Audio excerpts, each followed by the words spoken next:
Well, we are live again for another Chit Chat show. It's Wednesday, and I'm going to do a couple of hours at least, I would think. You know what this is like. These streams do tend to go on a little bit, and if the show's good, I'll keep going. You know what it's like. So, I'm going to... Who have we got? Is that Plain Truth? Keep it short. Keep it short. When have these ever been short? Plain Truth. They Lie Ohio was the first one in. Nice to see you in. Matrix Media. Who else do we have? The Woke Flat Earth Man. AJ&M. Oi oi Tiddles, what's this with you and Paula? Swinging handbags, buddy. I'm not taking sides, but what's the beef? My response is that I have no idea because I haven't spoken to Paula in a very long time. In fact, the last conversation I had with her was basically something on a Skype message, I think. And she said, she asked what had been going on with Quantum Eraser, and I says, well, can you not see that I've been kicked out of the Ballbusters group? And she went, oh, I knew nothing about that.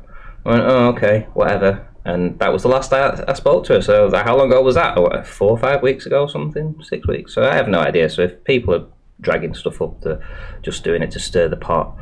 Okay, so Leah Temple, nice to see you in. Alex Han, no comment. Nice to see you in. The Plain Truth, you're going live soon. Okay, well, you know, people can head on over there. That's no problem. Or you could simulcast. You know, if you wanted to, you could simulcast from here if you wanted to join the panel.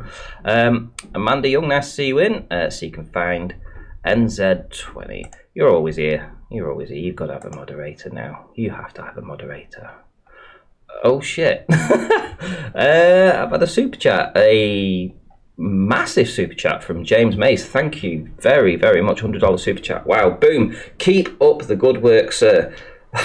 Thank you very much. That's awesome. That's really, really kind. Thank you, James Mays. Much appreciated. SE Montreal, nice to see you in. Hannah Koala, the Rumpusing Troll. Wow, we got lots of people in today. Leah Templar, AJM. I've lost track now. Jockey Mossillo, you can join if you like, my friend. The panel's open. Just send me a message on Skype and I'll bring you in. Jose Meza and Mason B. Hello to everybody, and again, thank you, James Mays, for super smashing the super chat. You've been a long time supporter of this show, so awesome. Thank you very much. Right, so we have Paige waiting, but we're also waiting on. Wait for this. Now, this is going to be the highlight of the show, I think. Pete Shea is going to do a presentation tonight. Now, he's going to do a presentation. I'm assuming it's going to be on the watered mirror layer. Now, we've all heard him banging on for perhaps years about this, right? I mean, you know, he's always going on about the mirrored water layer. Now, he's going to go head-to-head with Travis, funnily enough. So he's going to say that he can prove that Travis's ether band is not all it's meant to be, apparently. So I have no idea what he's going to talk about. I have no idea what he's going to present. But I've added him to the call, so all he has to do is click the join button. So as soon as he does, I'm sure he'll come in and he will be, I don't know, putting something out there. Maybe it'll be controversial, who knows, but we'll get to see what he's got to say. So, Rude Earther, nice to see you in. Do you want to join the panel too? Brandon Toy, nice to see you in, my friend. And I don't know if I've missed anybody. Oh, listen, guys, listen. There's that many people that join with different names and stuff like this that I really, I lose track of who is who. So if you see somebody in the chat that you think should be moderated, let me know, and I will moderate them. I'll give them a moderation because, quite honestly, I get confused so badly with names and stuff. It really throws a curveball. Sam Hain, nice to see you in, even though you're not here. Nice to see you in. Cleary, nice to see you in. And right, let's see if Paige is there. Paige, are you there? Have you come back from making your brew yet? I'm here, Angie. Hey, nice to see you in. Hey. Rude Earther. Thanks for having me. No problem. Let's go to Rude Earther's channel actually and just see whether or not he's reached his 200 subscribers yet, because we had him on yesterday and I was showing some of his work. Wow, 227. That's ace. That is amazing. Oh, that's fantastic. I have the best people that follow this channel. I really do. You know, you guys are ace. Absolutely. There's another 40 or so subscribers that joined your channel in the last 24 hours, Rude. So absolutely brilliant. Obviously, people love the work you're doing, and I can't say anything more other than excellent. 227 will soon have you to 1,000. Right, okay, so what we're going to talk about in the meantime. What have you got to talk about, Paige? Not much, actually. What? Yeah, no, Hasn't nothing. Roxanne been sharing some pickies? I was just about to say, other than seeing Roxanne's photos from her little shopping exercise yesterday, that was amazing. Empty shelf after empty shelf after empty shelf. And she took the photo so that her face is in the photo, so you can see that it is actually her and, where she is.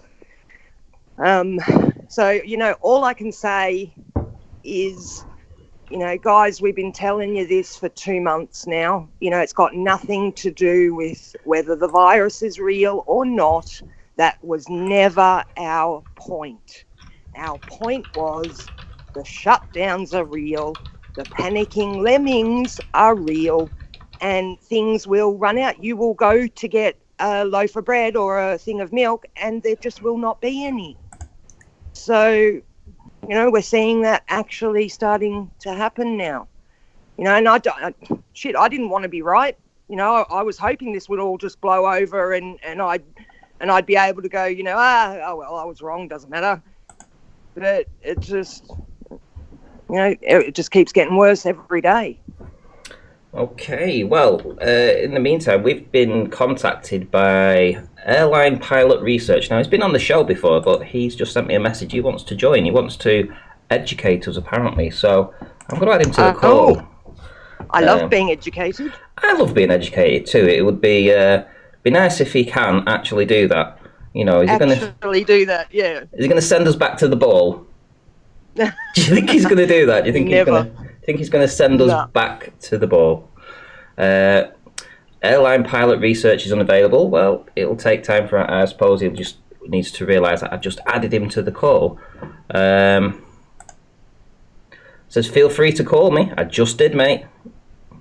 You are added to the call. All you have to do is pick up. There we go. Check my video. Feel free to message if you have any questions. No, come in and join us. You want to talk? You want to come in? Oh, right, okay. Sorry, Ranty, can't do it today. My bad, miscommunication. Okay, right, no problem. So we haven't got Airline. Right, he's not coming in apparently now. Poor guy. Never mind, eh? Oh, well. So did you educate us another day? Did you see the video I put out about my cat? Well, not my cat, the cat that appeared on the windowsill. Did you see that? No, because I literally I had a really bad night's sleep last night, and I didn't get up until 8 o'clock this morning, and it's only 9:30 now, so I've only just sort of woken up and had brekkie and just jumped on YouTube and got sidetracked in Nathan's chat, and then I didn't have a chance to look at anything yet. Right, well, after we finished the show last night, I stayed around to talk to Roxanne for about half an hour, so I didn't get to bed till pretty late, actually. I can't remember what time it was, but obviously, most of the time we leave the bedroom window open. It's just more comfortable to sleep with the bedroom window open, letting a bit of fresh air in. But yeah, last night it became, we are joined by Pete, actually. Pete has just joined, but last night was incredibly warm when I first got in bed, and then about an hour or so after being in bed it became freezing cold, and I was like, right, I need to close the window. So I went to the window to close the window, and there's a damn cat sitting on the tiniest ledge on the windowsill. But there's no way the cat could have got up there. I'm telling you now, there's no way. It's impossible for that cat to have got up there. I don't know how it's done it. It's like 17 feet to the sill. What? Yeah, there's nothing for it to have clambered on. It was an impossibility. It's like the cat just... What's the wall made out of? Bricks, yeah. Oh, shit. I have no idea how that cat got there. I still don't to this... I was flabbergasted. Amazing flying cat. Yeah, but it wasn't... I was scared for falling off. So, yeah. So I had to so I just got a hold of it and brought it in, and walked downstairs. I thought, don't scratch Put me it because out. I've got it on my bare chest. And I thought, don't scratch me because it'll tear me apart, you know. Anyway, but the other cheeky thing, I put it by the back door, went to go and find the back door key. The thing just wanders off, wandering around, looking around the living room. I'm like, Yeah, it's not curiosity. Even, yeah, it wasn't scared, nothing. You know, it was just like, yeah, this is. It was like it was acting like it was its home, you know. But anyway, very. That's important. That's important. Maybe Ranty black cats, of course, are notorious for being I've got associated 3 with witches and witchcraft, etc. Darker forces at play. And interesting that you were just talking about it last night as well, right? Yeah, it was last night. Yeah.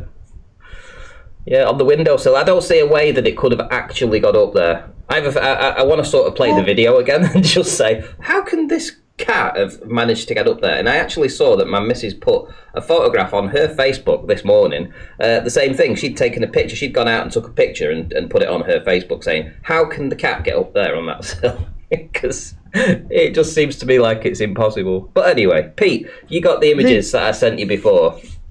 Because you want to go head to head with this ether band. Yeah, sure. Let's not go straight. Let's just. What I meant was we were talking about it last night in terms of your association with this journalist, right, and his venture into that sort of darker world. So maybe, I mean, if what you're saying is genuine there, all of these things are connected in some way. And I think a lot of things are sort of separated into different categories and pigeonholes. And flat Earth is one of them, right? And when you just treat it on its own and leave everything else aside, I don't think you're going to grasp any of the bigger picture here. And one of those aspects to the bigger picture is the paranormal. What exactly is going on? What is the nature of this experience here in all its forms? And well, that comes into everything. So that's interesting. If that's true, that happened, man. I say to people, look, if you want a sign, ask for a sign. The problem is, like, if you get it, what are you going to do with it? So that sounds like a sign to me anyway. Was it a black cat, by the way? It wasn't a black cat, no. It was more of like, it was more grey, I would say. It was more grey than black. But strange, yeah, just you got black swans and grey cats. It startled me because I had I didn't expect to see anything on the windowsill. There's no, I mean, you just wouldn't think in a million years that, I mean, the ledge is only probably 4 inches wide at that. You know, how did it get up there? You know, there's just no way for that thing to have got up there. And it just, I jumped out of my skin when I saw it.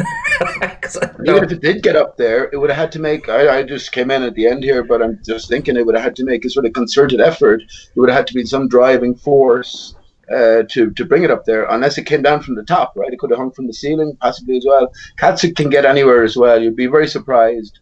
But yeah, not to take away the possible sort of a supernatural element to all things, because I do think we live in a metaphysical reality, right?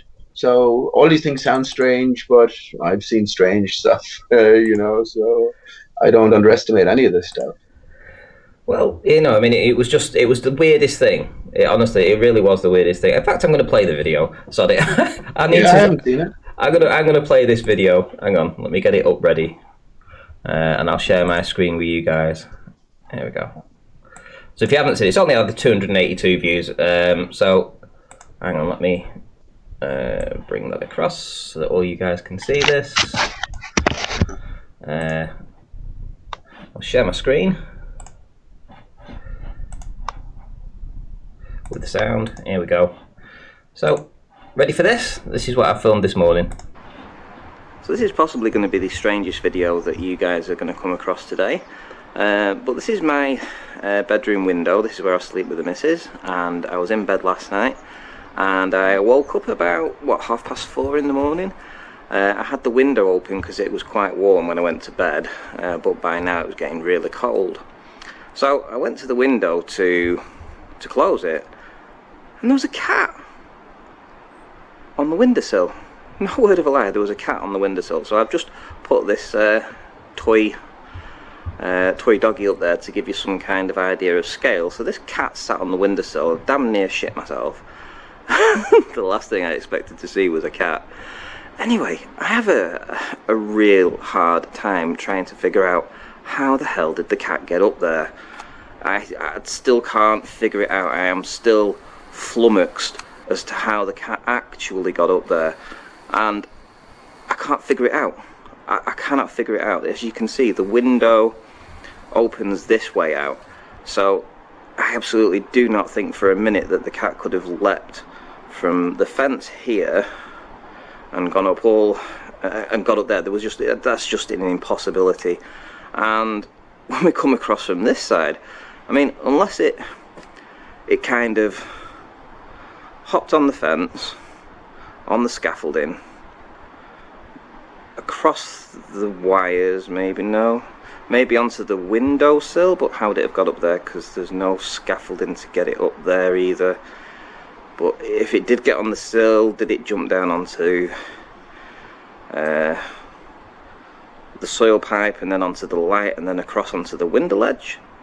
I mean, I just can't, for the life of me, understand how the hell that cat got up there. Anyway, of course, after being startled by the cat, I picked it up, brought it inside, walked downstairs and let it out the back door. But it seemed very friendly and all. I saw it. Could have very, gotten on there. very surreal thing being met by that cat there. Anyway, if anybody's got any ideas as to how this cat actually got up there, I would love to hear your input here. As a guess, I would say that it's probably close to about 8 feet from the top of the fence there up to the sill. It's probably a good 8 feet. So I don't think the cat could jump there. Just don't think it would happen, and I don't really see any way that it actually got there, but it got there somehow. So answers on a postcard, please. Well, my answer straight away would be, if a cat can get into your back garden there, it could scale up that drain pipe pretty easily. Cats are very versatile, and once it got up to where the sort of lamp overhangs, then it could put a paw there, and I could see it easily making that leap, Ranty. I don't think that's any great mystery, but I think the greater mystery would be, I would have done it why, from the other why, direction. Like? I would have said it was on the roof, and then it shimmied down, because they can actually dig their claws into that drain pipe. There was a little side bit on the This drain is plastic. pipe. Yeah, this is plastic. This is plastic. So it's slippy. So it's slippy. They been can't. even easier for it to pour onto. Really? It could have yeah, I've seen my cat do it, and then it would have jumped across from the drain pipe onto that window ledge.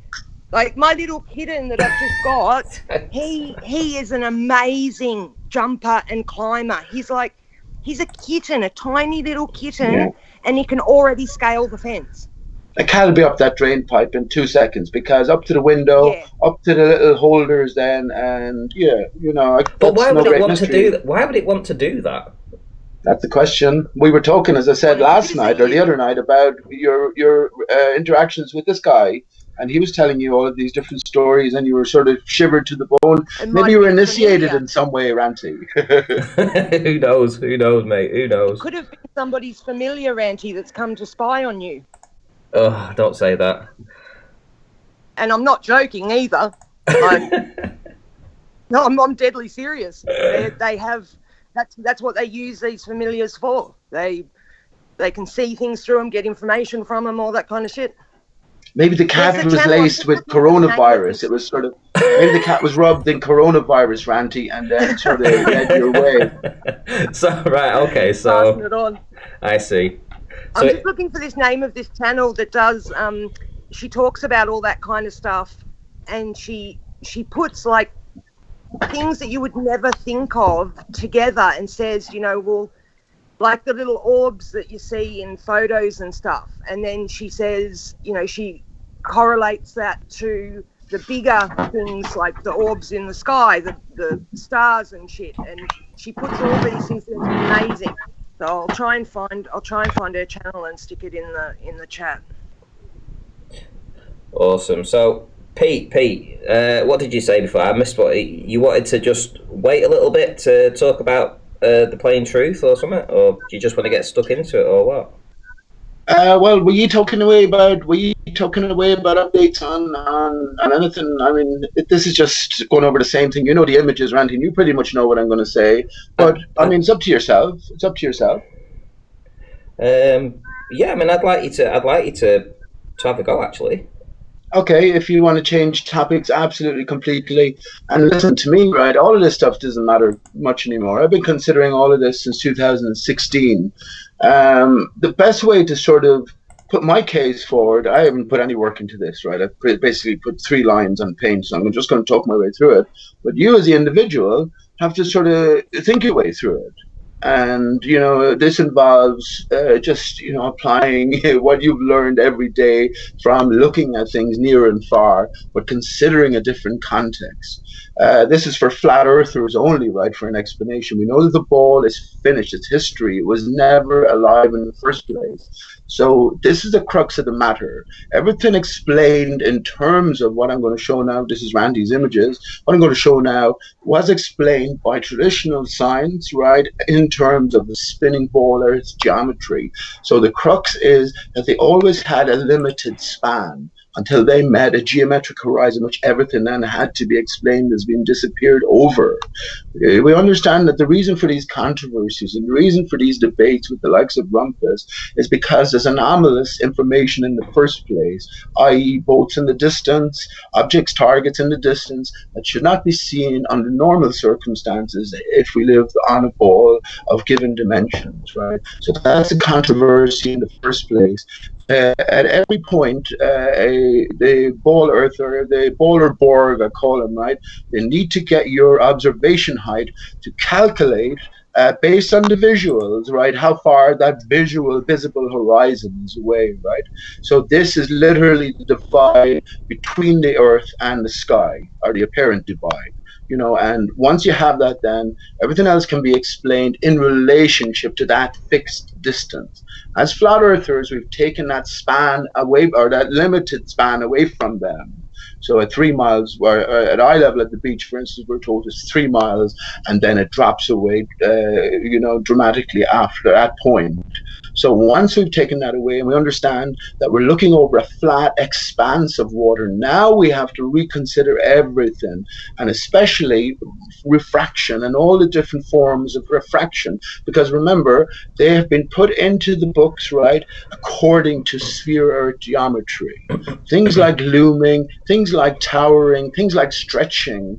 These have all been explained using that base understanding. Right now, once we leave that aside, once we understand that's not so, I'll just say at this point as well, yeah, the spinning ball Earth was never real. And once we understand that the story is always known, right? The story is pre-written, then we can see the spinning ball as a metaphor. So we can throw it out completely, or we can see that there's a greater truth to be garnered from the lie, because the lie is built on truth. So yeah, to get to it, yeah, I'll share my screen and I'll just show a few images. Well, look, the 2 images that you Okay. Well, whilst you sent to me. Whilst you get that up, I'm just going to shout out a super chat from Second Best Bob, who says, "What do you think about shouting at school kids about flat Earth, Ranty?" I think if obviously you're talking about Nathan Thompson, there, is a very passionate person. Maybe he should have used a little restraint in that particular situation. But I won't be the first person that's actually said that. I'm actually part of a group of his friends that actually have said the same sort of thing, that he's essentially just a very passionate person and he got a bit overzealous, I would say. All in all, he does excellent work. Maybe if it comes to another time to put himself in that situation again, he might not do it in that same way, but there's nothing wrong with the guy. The guy's just a very passionate person about the subject. So big thumbs up to Nathan Thompson. Right, Pete, and by the way, Jossie Mosselo has joined the panel as well. Let's just do a quick mic check, see that everything's working there. Hello, how are you doing? I'm doing... What's his name? Washi? That's how I heard. Hello, Yoti. G'day, Josie. Yoti. That's mad. Yeah. How are you doing? Hello. Yeah, I'm doing good. I'm doing good. Nice to have you on the show again. Good. Thank you for inviting me. So what have you What's got? his name again, Ranty, please? What? Can you just say that name again? Jossie Mosselo. Oh, Jossie Mosselo. Okay, I didn't. Okay. How you doing, Jossie? Nice to speak to you, bud. Yeah, I'm pleased also. Thank you. Right, so let me just continue. I'll keep this short as well. Ranty, this is one of your own images. If you just want to set the context for people, basically, how high were you? Because immediately, right, and this is forgetting about, the bowler, but immediately they want to know how high you were, and then they can calculate this line here. This is considered to be the apparent horizon, right? So they could calculate the distance of that, and then bring in different talks and different aspects of refraction to explain this multiple mirroring, even though this image here, or similar image, right, has flummoxed Rumpus. Now, Rumpus and a guy called Philip not only have the whole body of science behind them, right, but they've also detailed some of their own initiative, I guess, or some of their own ideas, and incorporated them into an explanation for these sort of phenomena, but they fail miserably, right? Rumpus hates to see these type of images. Well, with the body of science behind them, and with this innovative work that they put into it, they still can't explain it. Whereas for me, I can explain this in 5 minutes. There's absolutely no mystery at all. What the impossibility on their part lies in is within the limited span that they have, the limited amount of area of distance they're allowed to work with. So, Ranty, if you just say what observer height in general, and just the ultimate, we can see a vague sort of outline of I take it that that's a land mass at the back, or just a rough distance. So what you have is you have landmass at the back. You have a boat that's 7.5 miles away. That's the big boat at the back. So there's two parts of that you can see with two white spires on, and then in the foreground you have another boat that's approximately 2 miles nearer than that boat, so about 5.5 miles away. And my observer height was between 8 feet and 12 feet at this particular time, because it was at the lowest part of my up and down the steps part of things. So I would say, let's say 8-9 feet, something like that would be a fairly good guess. Excellent. I mean, and according to the Baller's geometry, that's pretty much a 3-mile horizon there, give or take, right? And everything then lies beyond that. So they talk then about looming, different behaviors of light, different atmospheric conditions, which allow this illusion, a most strange illusion, to sort of present itself to our vision. Now, I'm saying there's nothing magical or illusory about this, in the sense that we are looking at over water, first of all, but again, over an extended span. We're not only looking all the way to the boat in the background along the water. If we can see the target hill in the background and the great distance, which is, how far is that, the landmass from you? How far away? How far away is the landmass? Behind, yeah. Is that a landmass? That's at least 20 odd miles away. Right.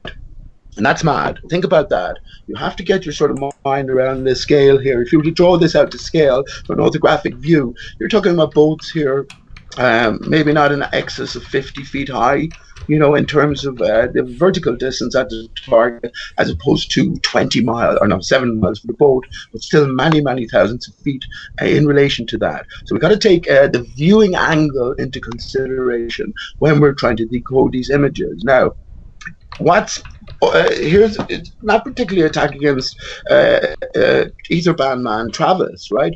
But it's sort of a killer. He, like Rumpus, is going to have major issues trying to explain what exactly is going on here. And before you know it, you need to have so much different pieces of information. You almost need to have the different climate conditions every mile, the way you can calculate this sort of miraculous mirroring effect, etc. And it doesn't sort of quite wash, does it? Because the truth is simple. So once we understand, right, that this horizon line, as it appears to us, the visible horizon line, is never the true horizon line. It's just that we're looking over an extended span of water, and we know water is reflective. And if we take, as I'll move on to the next image, that's all the work I've done, Ranty, but I think it will suffice, right? So the black line and the red line, and I didn't even realize that the two were part of the one ship. Yeah. That's fine. It's the same difference, right? So the black line and the red line are just pretty much a mirror line for that particular target or object, whereas the blue line here is the mirroring line for this particular ship, or boat, which is a lot less high than the other, I think, in stature anyway. So here we go. Once we understand, right, that it's, and Travis agrees on a lot of points with me, right, but once we understand, if there was no background here, let's say the ship in the background wasn't here and you couldn't see the mountains in the distance, well, you would identify the mirroring line of the horizon as at the point at which this ship is on here, the front ship, right? Because there's no other contrast in the background to give you a sense of sort of perspective or depth. This is a perfect picture, and Jose Gonzalez also has many perfect illustrations of the same thing, where you have multiple mirroring lines, and they applied specifically to the local targets. The fact that those mountains in the background are 20 miles away, and you can see most of them, tells you, in no uncertain terms, that you can see all the way along the water. Because if you couldn't, right, or if you couldn't see all the way along the water, the angles preclude you being able to see the thing in the first place. Just the basic reflection angles, right, coming from your own viewing position, 6 feet up, right, 20 miles away. It wouldn't work out. But this is the important point here, that we are looking over water, and as you see with this point of the reflection, all the way from here, the apparent horizon, to the mirror line itself, we're seeing the reflection of it. Now, you know for a fact that the two ships are a good distance, a few miles in separation, right, on this plane, on the z-axis here. So that would infer that this mirror reflection here is many miles in span. And indeed, that's how it appears to us, right?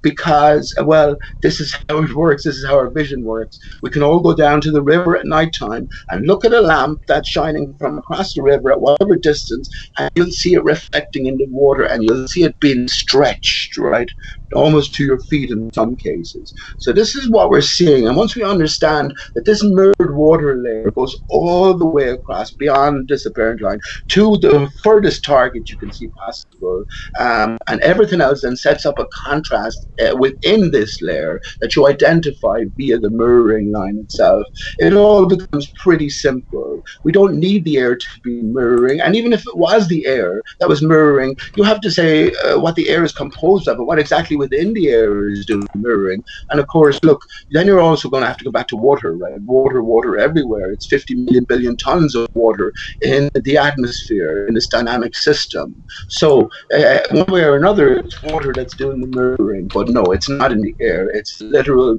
mirror water layer. And I'll move on. You'll have another image, which is a similar, perfect example. Now, when this mirrored water layer sets itself up, there's different conditions that need to be met. One is the angle of view, right? The acuteness of viewing angle. You have the water conditions themselves. You have the atmospheric conditions. You have the zoom on your camera. None of this is sort of possible with the naked eye.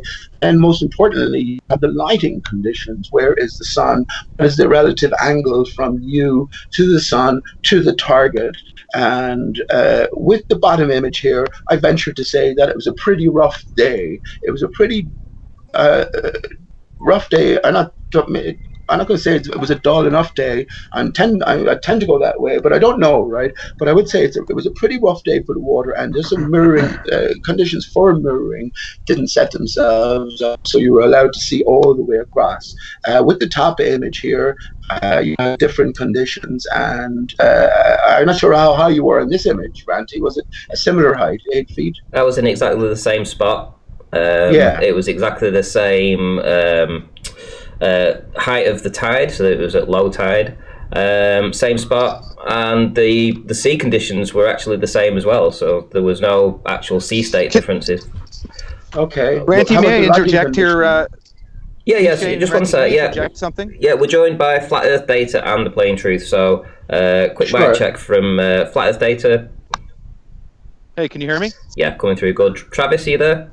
Hello, what ho? Hey. Before you say, but let me just, I just want to make this brief as well. I put the idea out there. I have just another image to to give you a sort of an illustration, I remember this is nothing to do with any water. That's dead in the water. This is coming up with a Bible explanation as a flat earther, right? Here we have just an image of the Bolivian salt flats. Now there is there is a land horizon in the background, so that does sort of change the context somewhat. But we can still see the general idea. We can see targets here will set up their own mirror, some before, some after, based on their size. And as we go back further and further into the distance, I'm not going to zoom in here too much anyway, because it won't retain its quality, but you'll get the idea. And the greater distance in terms of how we view the image will be compressed more and more as we look back further and further. When we look for the ultimate horizon, this is where sunrise and sunset is. He's roboting bad. Yeah. So yeah, that's pretty much it. Here we have a water surface, and we can see pretty much exactly the same mirroring. I will tell you that all of these different, if you look at these mirroring images here, and if you try and explain them and look at the explanation that the bowlers would give in relation to maybe some of Ranty's boats images, One thing, Pete, you'll find on, Pete. that it all associates with literal mirroring of water. So, right. Yeah. Hold on, Pete. Because you're sharing your screen at the same time, your bandwidth isn't great, so you are roboting a little bit. So okay, sorry about that. We've seen all your images though, so if you want to knock your images off for the time being, and okay, yeah, and then obviously you won't robot then. But Flight of Data, you had something to say then? Yeah, I noticed that during these observations are great and all, but there's a big discrepancy between what a 50 mil lens would see, and then zooming in with a 40 times zoom or an 80 times zoom lens. What I notice in a lot of these observations, nobody is accounting for the zoom or optical diffraction point of these cameras. Also, it's pretty easily explainable when you're looking at refraction. If you look up internal reflection and the angle of what light has to go through a medium to offer this visual effect. But reason why I jumped in is I was looking for a formula that would explain the Aries disk, basically the limitation of the human eye when it would become unresolvable. So I came up with this, researching it. It's a real basic formula that anybody can use, and it's only purposeful without optics. In other words, without a camera involved. It's just the human eye. So an example is, the human eye sees 7/1000th degrees. So the resolvable detail to the human eye is 0.007 degrees. Okay, now that 0.007 degrees is in relation to the 1.22, which is in all limited diffraction systems of all cameras. Basically, the 1.22 is the mathematical translation between the optical angle of light coming in through the aperture. So we use the 0.007. We times that by pi, divide it by 180, times it by the distance. Listen, times it by the distance. Listen, I love you. Let me rephrase this. Hey, I know. Don't interrupt. Let me get it out. Don't interrupt. Let me get it out. Don't interrupt. Let me get it out. So listen, everybody who's standing on the shore, a 6-foot person, is going to see a horizon line. Okay. Now that can be translated with this formula: 0.007 times pi divided by 180. Times it by whatever miles or kilometers or meters, you will get the Aries disk size. In other words, if we take a 6-foot observer and it's 3 miles away is the horizon, there'll actually be a 2-foot, anything that's 2 foot and smaller will actually blur, okay? So when you're standing out at a horizon line, you see that horizon line, those are the waves coming back. That line that you see is an actually diffraction limit based on that formula, showing you that the waves at 3 miles away will diffract. In other words, they'll blur out. And because we have this thing with our human eye, now I'm still trying to find literature on it. It's really hard to track it down. I don't know why, but it's the egocentric distance. It's the ramping up of the eye and the ramping downward of the eye. All the information that I can find clearly states that the eye is symmetrically divided equally. In other words, it's either translated to be an 80-degree vertical view or a 60 to 40 degree vertical view and about 150 to 180 horizontal view. This is our vision. This is what we have. Now, what I don't see in these observations is the calculation for the diffraction, plus the optical zoom that you're using in the camera, plus the position of height and where the angle of light's coming back to cause the refraction. On top of all that, if you look at any kind of light, whether it's convex or concave, the divergence or divergence, diverging outward and converging inward, all these reflections that you see are on plane mirror reflections. There's no convergence or divergence of these waves in any of these refracted images. They're straight plane waves, hence the mirror effect, right? So the point is that this diffraction limit is pretty huge to the human eye. It's very important because it will actually blur out objects. Now, with that blurring of objects and the compression of our focal point, we never discussed this. We never put it in any of our calculations, and I think that's got to change, because you literally can take a person on the shore and put a picture of a hallway, a long enough hallway, side by side. The sky's coming down like a hallway would, and the ground's coming up like in a hallway would. It doesn't change. But what I don't hear is that discussion of that. It's almost like that 6-foot observer with the limitation to the horizon 3 miles away. You've got about a 16 mile, I think, before it actually converges downward past that 3 mile. I think you've got about 16 miles you can see before it goes down. And then, like, it's just, I think we have to grow mathematically to compute this to a lot of people that are looking for a way to understand it mathematically. And it's really our vision that's been hijacked here. Everything that we've gone into our mind has been through our eyeballs. It's not just that, man. It's not just that, you see. I'm telling you, all of this official sort of theory on things has the backdrop of a spinning ball Earth. So we're into new territory here. And my ultimate simple point here, we are seeing all the way along the water, right? And when we take, sure, what you're saying into account, as I mentioned at the very start of it, we can't discern any of this with the naked eye. When we're taking camera technology into account, which was designed based on the human eye. But ultimately, the simple question is, what's causing the mirroring? And the answer ultimately is, it's the water itself, the surface of the water that the ships or the objects are on. Simple as that. So what I understand internal reflection to be is the angle of light passing through a medium, which light is passing through the evaporation of the water, the temperature change, right? So we're going to get that effect through the temperature change between the air and the water and the light going through it. This is a combination of that refraction, and it's based on angles, because if we're 6 foot and I can see that refraction, well, if I go 20 feet in the air, that refraction will disappear. It doesn't exist at 20 feet. This is why... Like a puddle, like you're looking at a puddle in the distance. All it is you're looking at a puddle in the distance and the reflection in the puddle. As you change the angle to the puddle, right? As you change the angle, either in distance or up and down, you're going to get a different reflection pattern. Simple. Well, you're going to get rid of it because it's only based on that angle that you're at.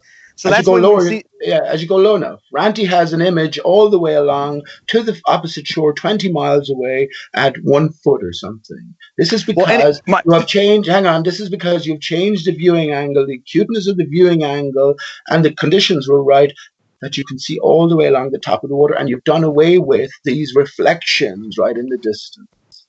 Well, more importantly, this is why I got on. More importantly, the 1.22, the diffraction limit of the human eye.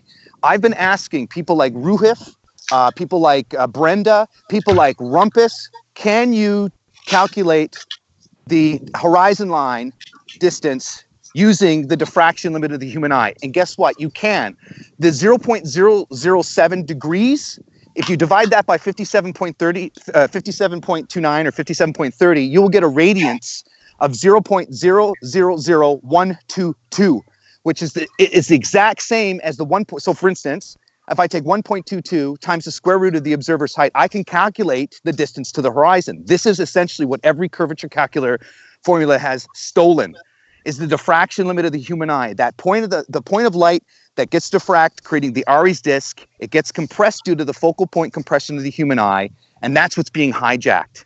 That's how simple it is. There's no complication to this. There's no rocket scientist. The only difference is a lot of people doing these debates don't know shit about their focal length of their camera and don't know the diffraction limit of a P900. What they're not accounting for too is because there's a natural ramping up, you've got a refractive index of these lenses which causes the ramping up. I believe it's a refractive index. What else would bend light that way, right? Or appear to bend light? Where, It's not Flat Earth data, can you see my screen here? Where I was talking about the sun being the ultimate contrast here to point out the ultimate horizon. I think the horizon actually, if over a flat plane under the right conditions, the horizon will always rise to eye level. So this apparent horizon or the visible horizon is never the real horizon. What is the real horizon, or when it does show up, is when we have contrast in the background, especially at sunrise.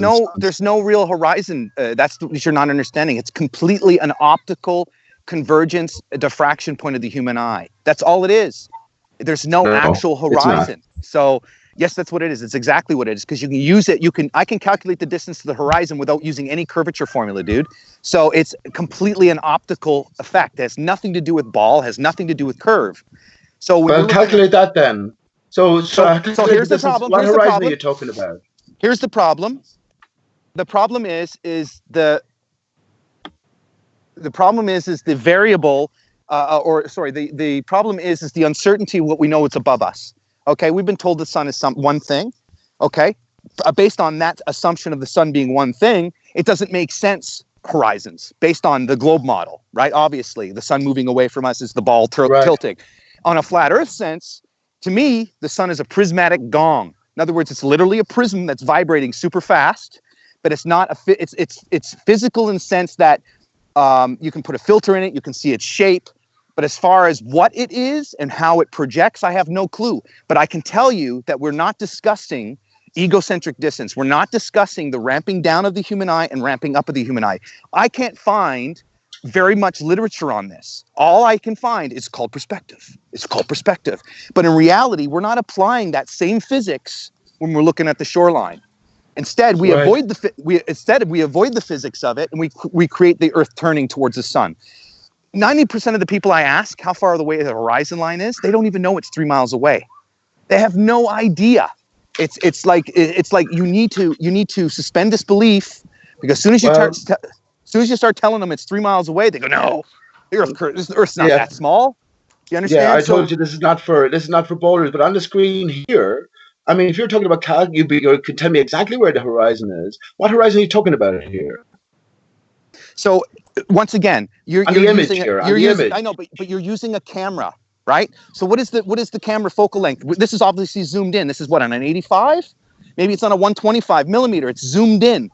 You're not going to have a genuine conversation unless you know what optical zoom you're at, what aperture you're at, and what height you're at. Like, there's some variables here that we need to actually clarify before you understand what's going on. Right, fair enough. You're still going to be hang on, man. You're still going to be analyzing this image and calling something the horizon. This is is this solid line here what you're going to be telling me the distance to is?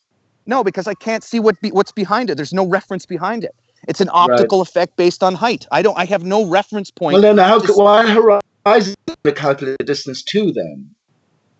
But you're using a camera here as an argument. You're using a focal length with an unknown aperture. Let's say you had no information. And you gave me a figure result. But then how would it apply on the image here? Or what are we looking for? Are we looking for how the sun sets on a flat Earth? You could calculate the distance to the horizon based on a few of these factors. Okay, guys, can we do it a little bit better where, sort of like give each other a few seconds to talk instead of keep interrupting? Sure. Cheers.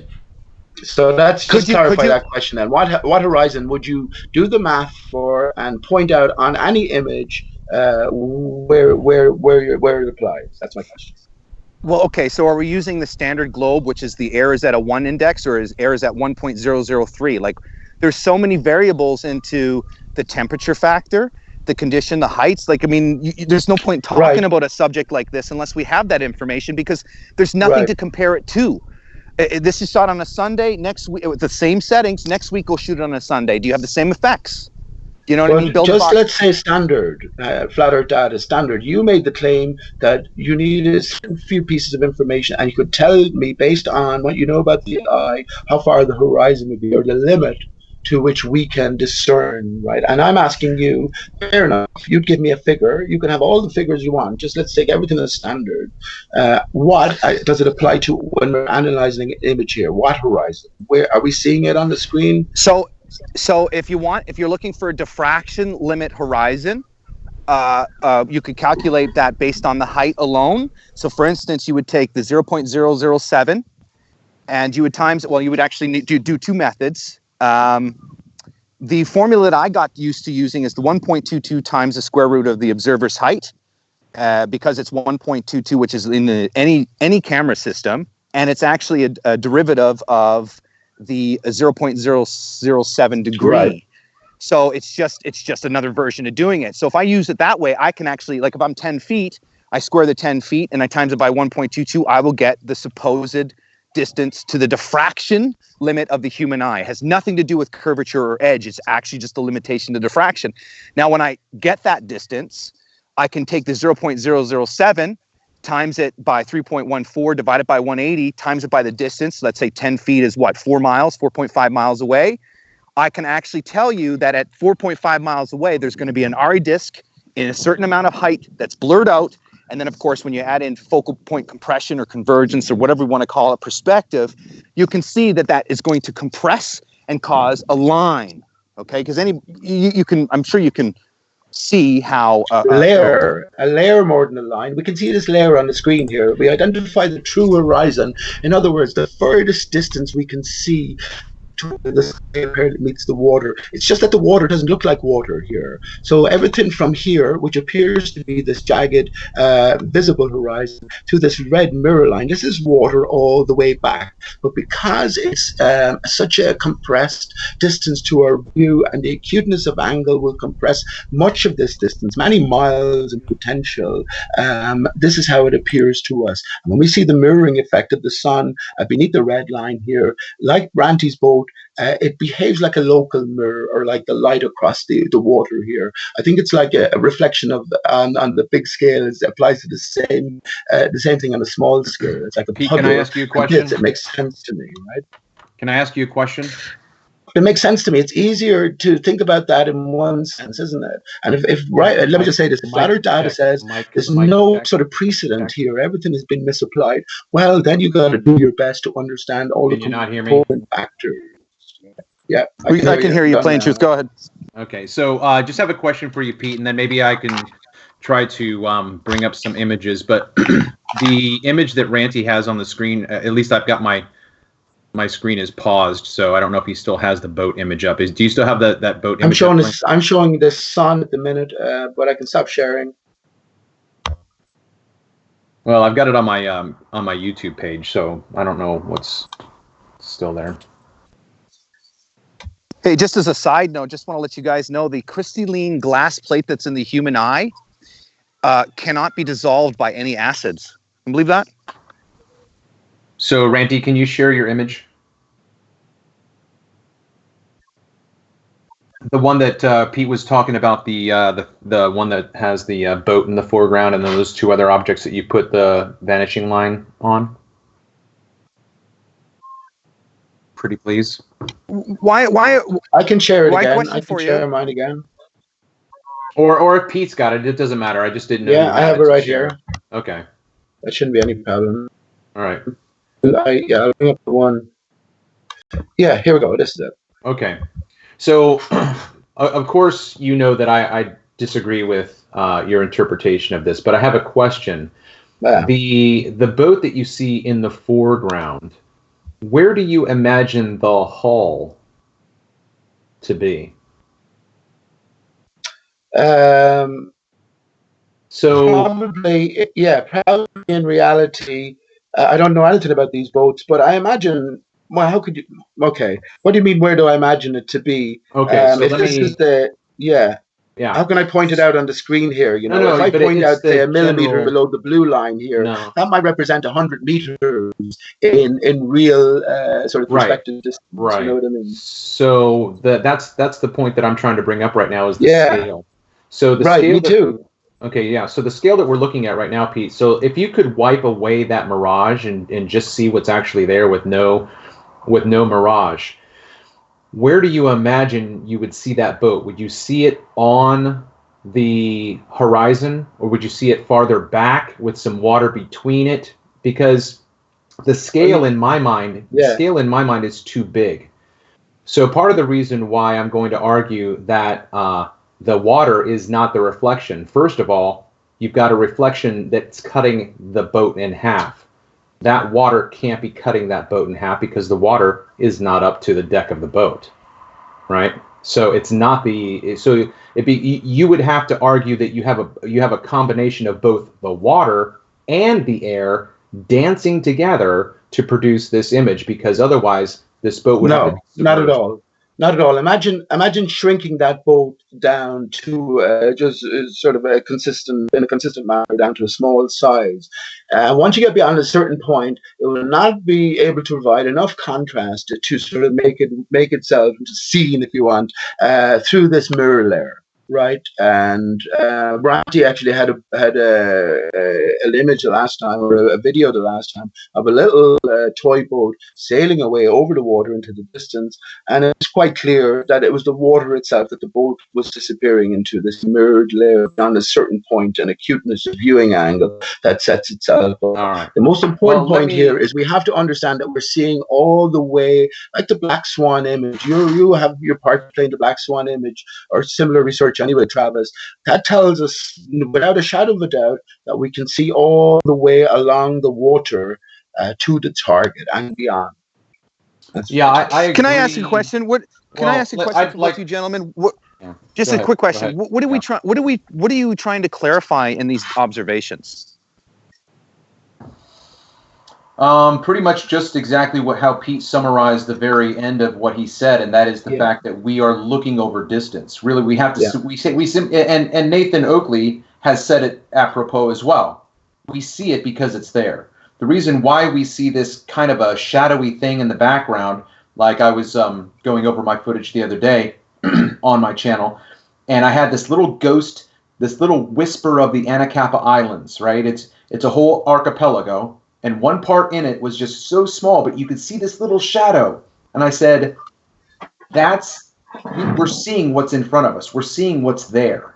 So really, that's the simplicity of it. We are looking over distance. So you're just clarifying that it's not being loomed up.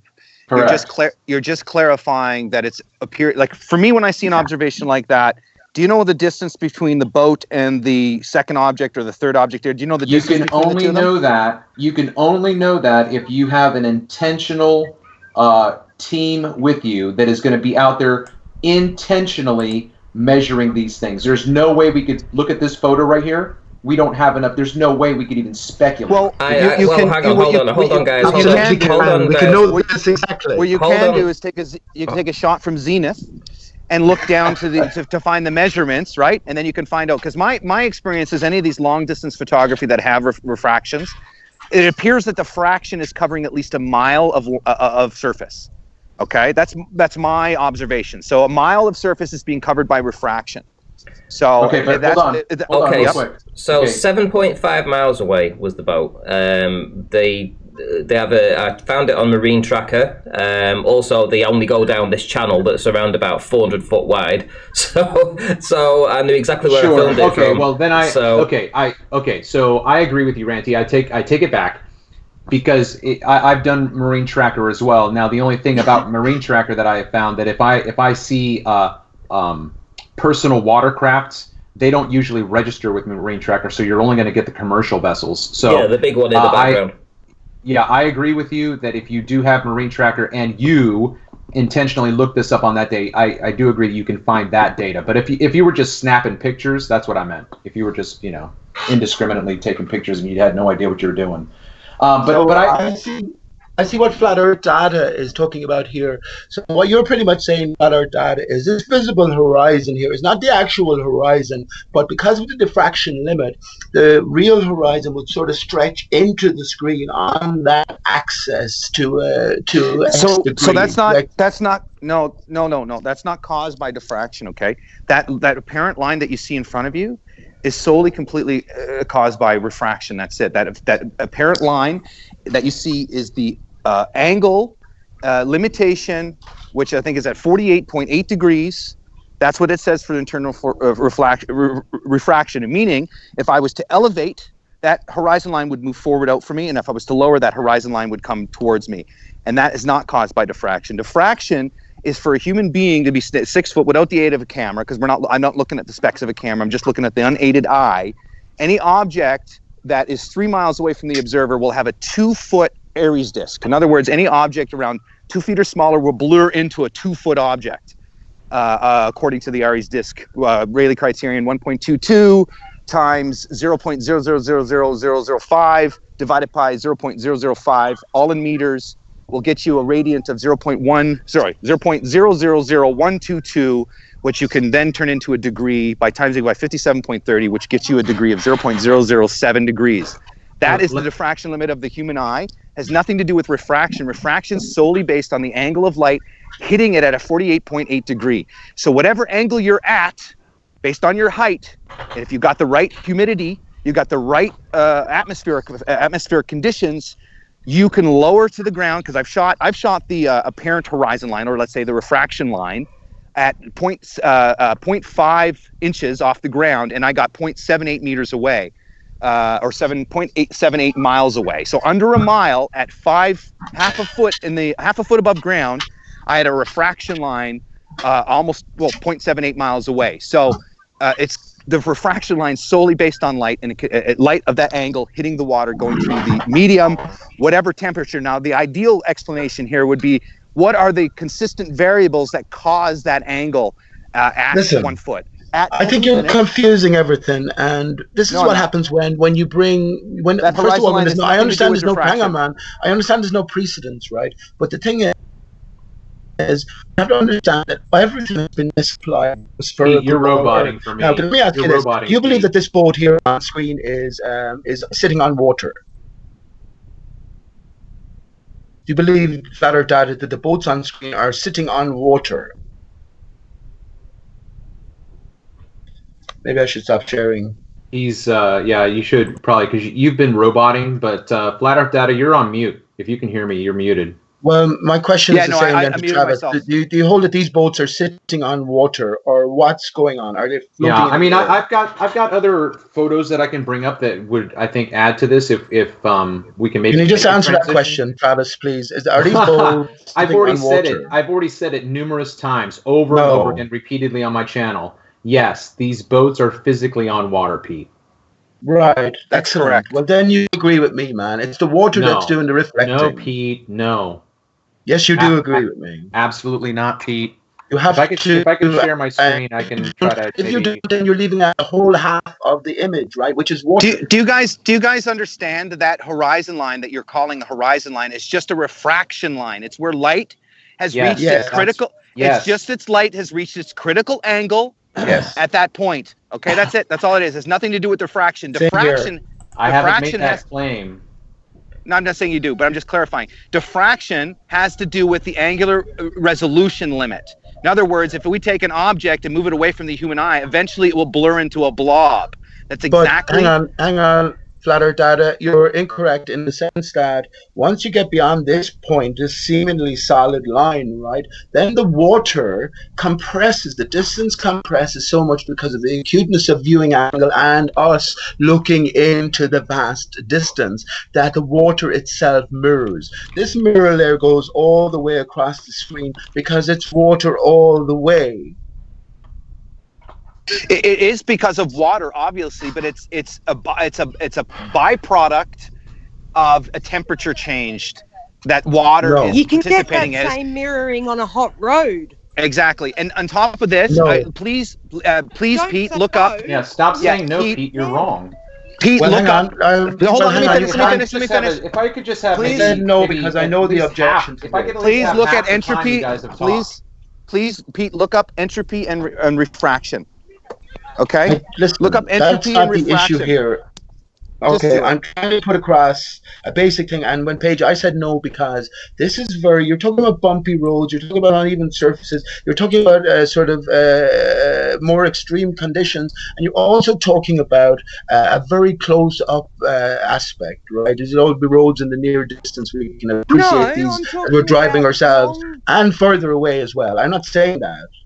I'm not saying that, but here we have actually water. Okay, right? Hang on, please. Here we have. Hang on, please. Here we have water itself. We have two grown men who have the habit of monologuing. I love both you guys. Trust me. I love Pete. Shut your mouth, I man. love Better Data. Listen, you Travis, guys have been monologuing. You have been on more forever. shows that you've had the ability Forever, to talk man. freely and openly. I see an objection majorly here to the mirrored water layer.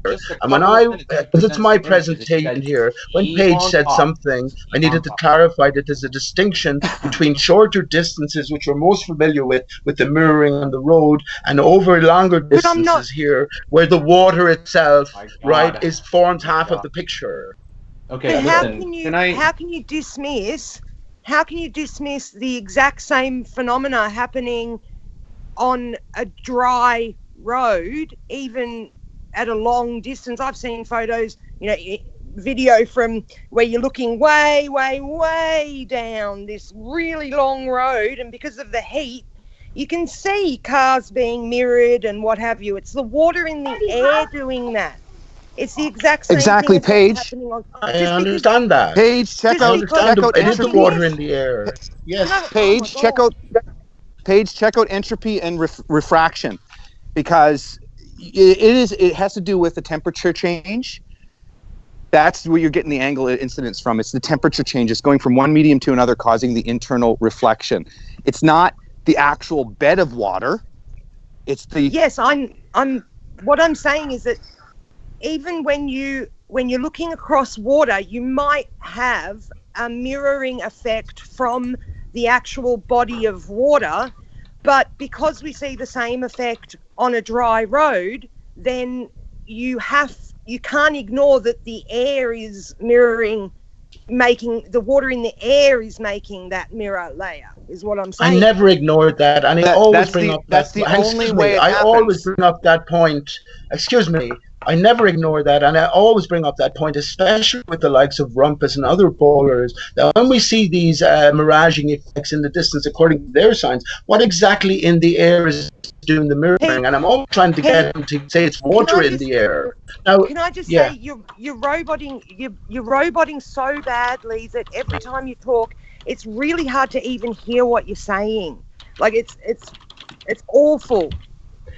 Yeah, okay, Pete, sorry about that. I stopped sharing.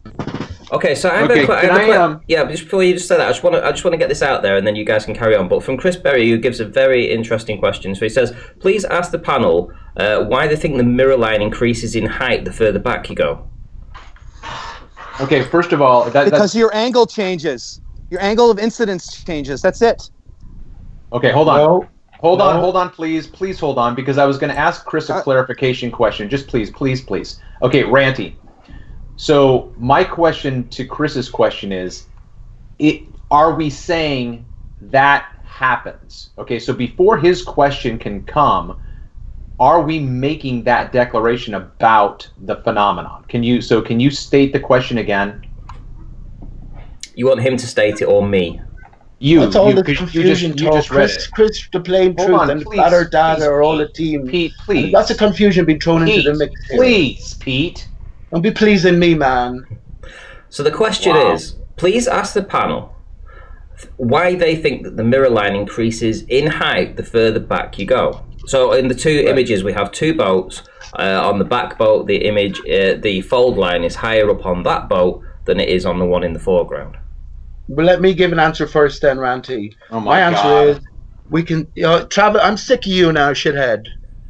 Dude, you just talk Don't be forever. rushing me up. When I'm speaking here, I try to get a point across, right? And you're coming in with this derogatory tone. Now, I advise you to keep it to yourself. That's all. I know what position you're in. Come hell or high water, you won't entertain the thought that it's the water that is mirroring. Ranty, to answer that question, right? Well, the reason why the mirror line in your image specifically, because you know the ins and outs of it, the reason why for the ship in the further distance the mirroring line is higher is because both ships are still sitting on water, and as you look further, the horizon, the real horizon, will always rise almost to your eye level.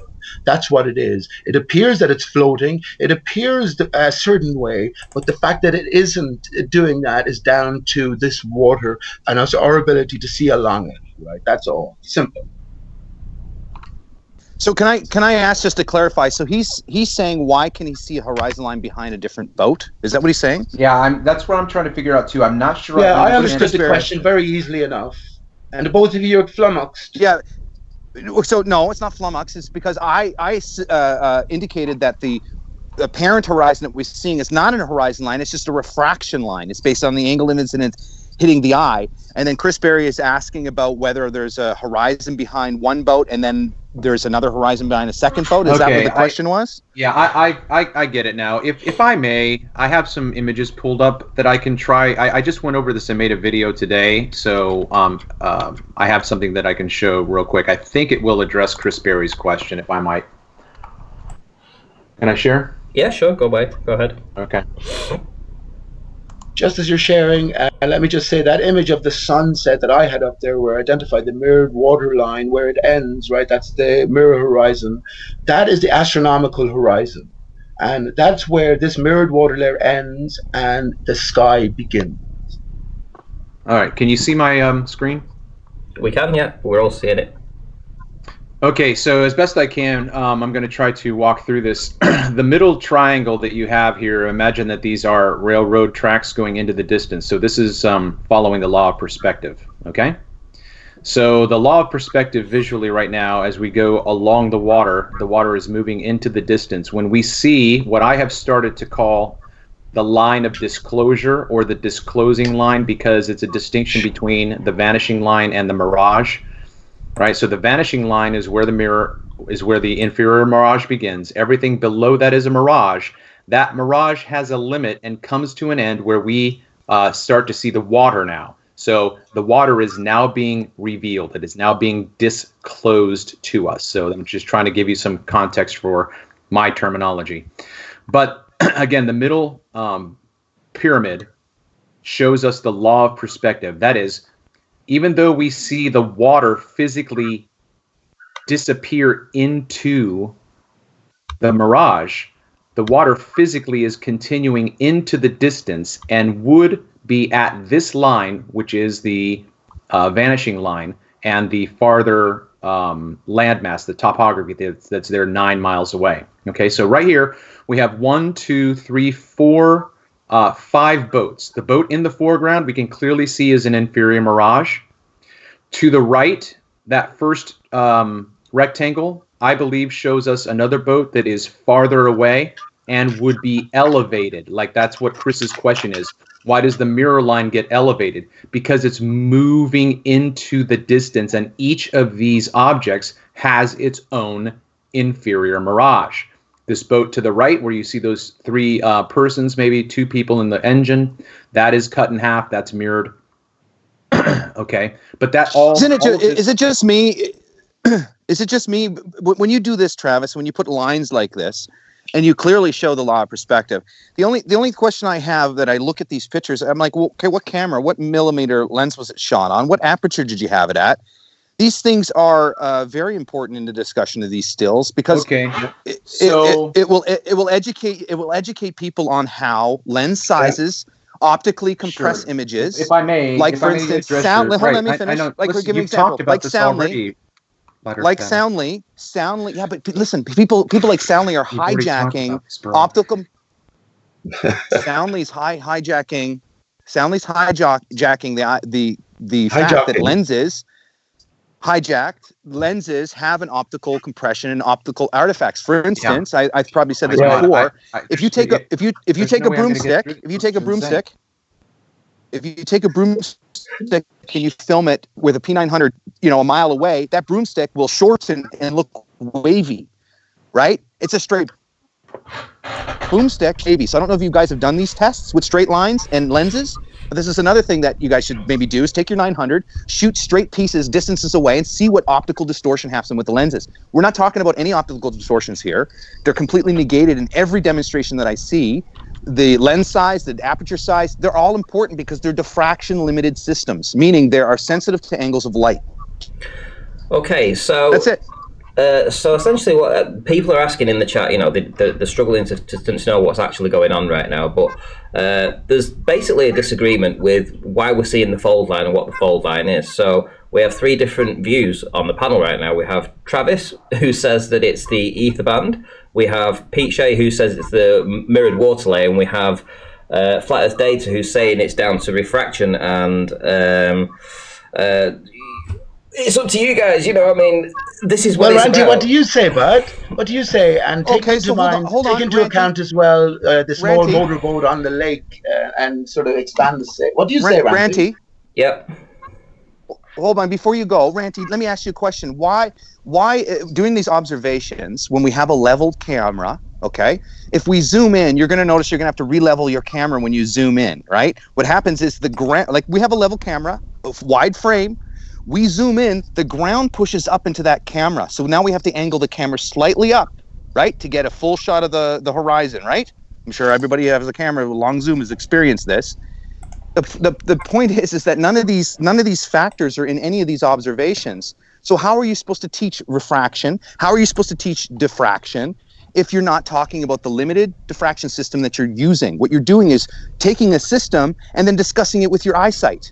Talk about the system itself, how it's shot, right? What millimeter did you shoot it with? What was the aperture size? What temperature was it the day? There's nothing you're going to teach anybody here unless we grab these variables. Bullshit. Absolute bullshit. And it's distraction because now we understand. No, it's not. Hang on, let me say. You had your say, you're man. not teaching anybody. You had your say. You had your say. You just repeated yourself to again. Anybody. I'll tell you why it's bullshit. You're just a filibuster. We're looking over an extended just a filibuster, span. dude. Shut your mouth, man. You're just looking over an filibuster, extended Pete. span. This guy's too eager, isn't he? Okay. He's just a little bit too eager. You wanted Randy, my opinion. You wanted my opinion, so what I thought it was. That's what I wanted, yeah, and he came in. So I've got a couple of images here that I'm going to show you, and I think that some images that have been captured, obviously, may be some reflection off the water, but I think the majority of the inferior mirages are certainly not the water reflection. And the reason I'm going to say that is there's a couple of images that I'm going to talk through. This one here, where you've got the control image at the bottom where you're seeing a shore to shore. I've been to this location over here and I've actually filmed Blackpool from this exact spot, so I know that we're looking down to the shoreline here. There's a truck right on the shoreline down here next to this house.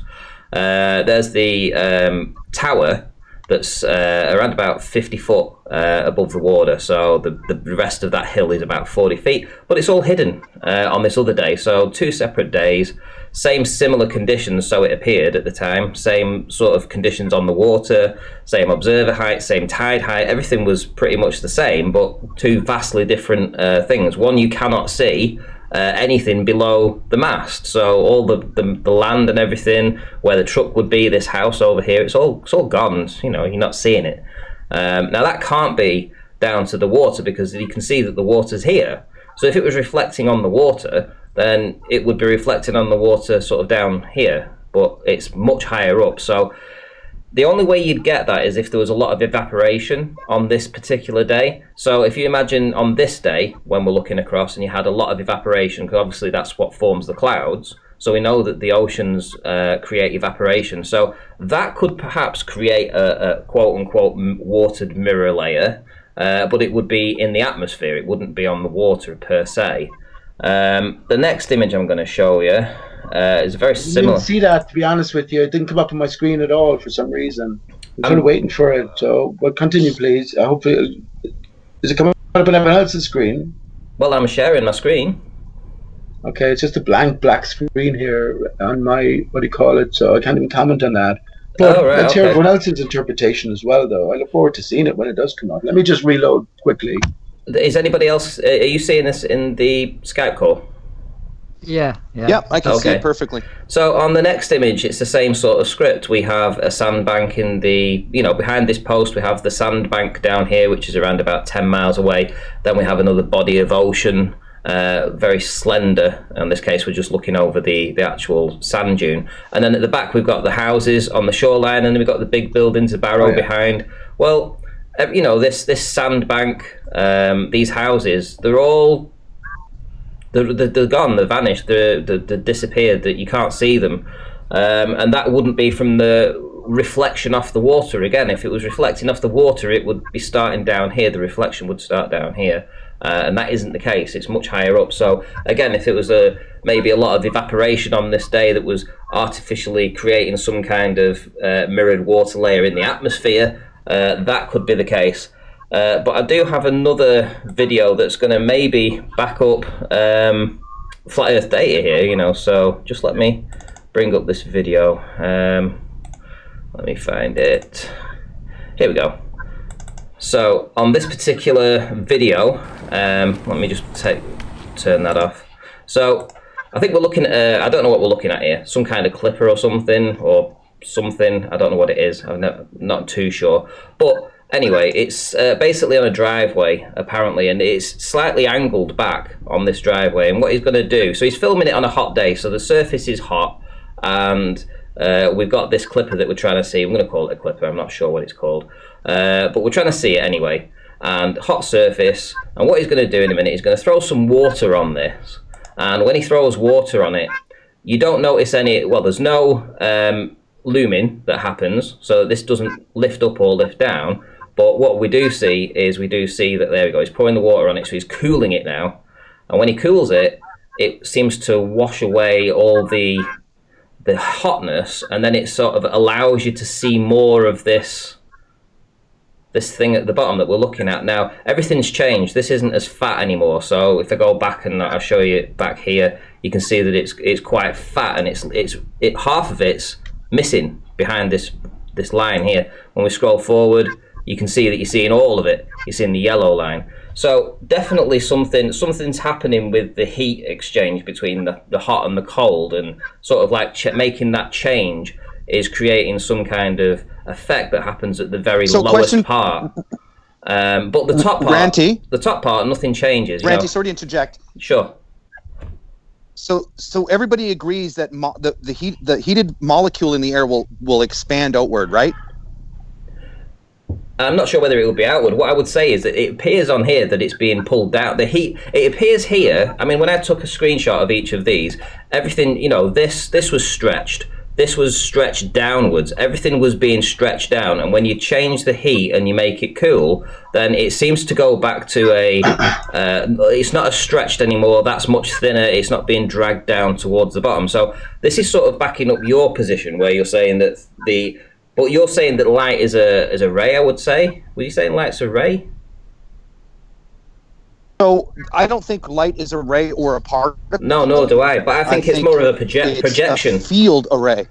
Well, I think it's more of a projection. To me, okay, look, the way I look at it, it operates the same as sound. It operates the sound. Anything that's got, because I've been looking at the argument, the duality argument between wave and a particle, and I don't think it's either one, because if you look at low frequency RF signals, they'll pass through buildings. They'll pass through 10 feet of concrete, these low RF signals that we can't hear. So to me, when I look at light, I see how it's explained as a wave, especially when you look at diffractions and how sound or light will bend around objects, right, based on diffraction.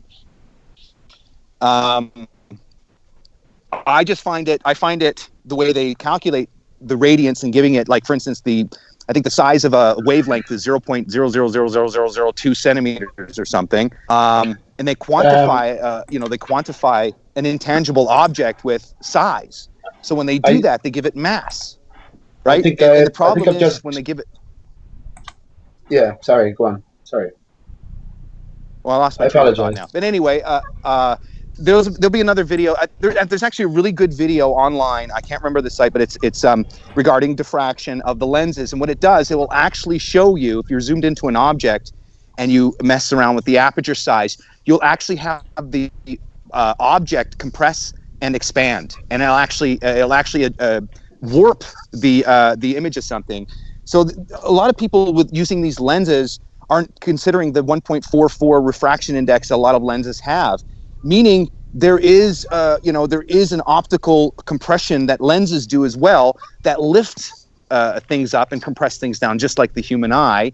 Of course, it's only going to be relative to how much glass there is, the focal length, and obviously the aperture width. But hold on, my daughter's calling me. I'll be right back. No worries. So, Ranty, something's after occurring to me, and it's based on sort of Chris's question as well. If it's the atmosphere or the water in the atmosphere that's causing this mirroring, that's fair enough. But if that real water spans back into the distance as well, well, then that water in the atmosphere we're viewing against the backdrop of this more solid body of water. And to me, that would make it indistinguishable. How could it distinguish itself, evaporated water from a backdrop of water behind it into the distance? It doesn't make sense in that way. I mean, it's sort of difficult to explain it. It's easier to picture it and see it. That's what I said at the start as well. When it comes to your own images there, you have to remember that you can't possibly make out any of this with the naked eye. You can't. It doesn't work like that. So when we take these spans into consideration, these vast distances, right, the acuteness of viewing angle, everything being scrunched up, if we understand that we're seeing pretty much all the way to the target, if we can make out a target in the distance and we can identify the mirror line, then we can understand we're pretty much seeing all the way along the surface to the target, give or take. This is fundamental here, and well, once again, it comes back to this visible horizon. What does it actually represent? I say it represents a vague point. That might stretch in reality. There's no way of confirming it, because as you change your perspective view to it, that will change, right? But that could span maybe in depth a couple of miles. As far as you often see those waves dancing on the apparently floating on air. Well, no, that's just they're further back in the water, and maybe they're bigger in terms of contrast that they jump out. But it's this sort of decoding we have to understand. But fundamentally, yes, how can we forget about the water as in flat Earth thinking, right, as a major influencing factor now in terms of any of this mirroring, and the visible horizon never being the actual horizon? I don't think we can. So Pete, have you ever actually just taken room temperature water from a distance and then zoom in on it to get an angle? Basically what I'm saying, have you ever experimented with water that isn't next to extreme temperatures to give you a mirage, to give you, have you seen a mirage any other way? Have you seen an internal reflection any way? Absolutely. Because in an aquarium you can do it. An aquarium you can see internal reflection quite easily.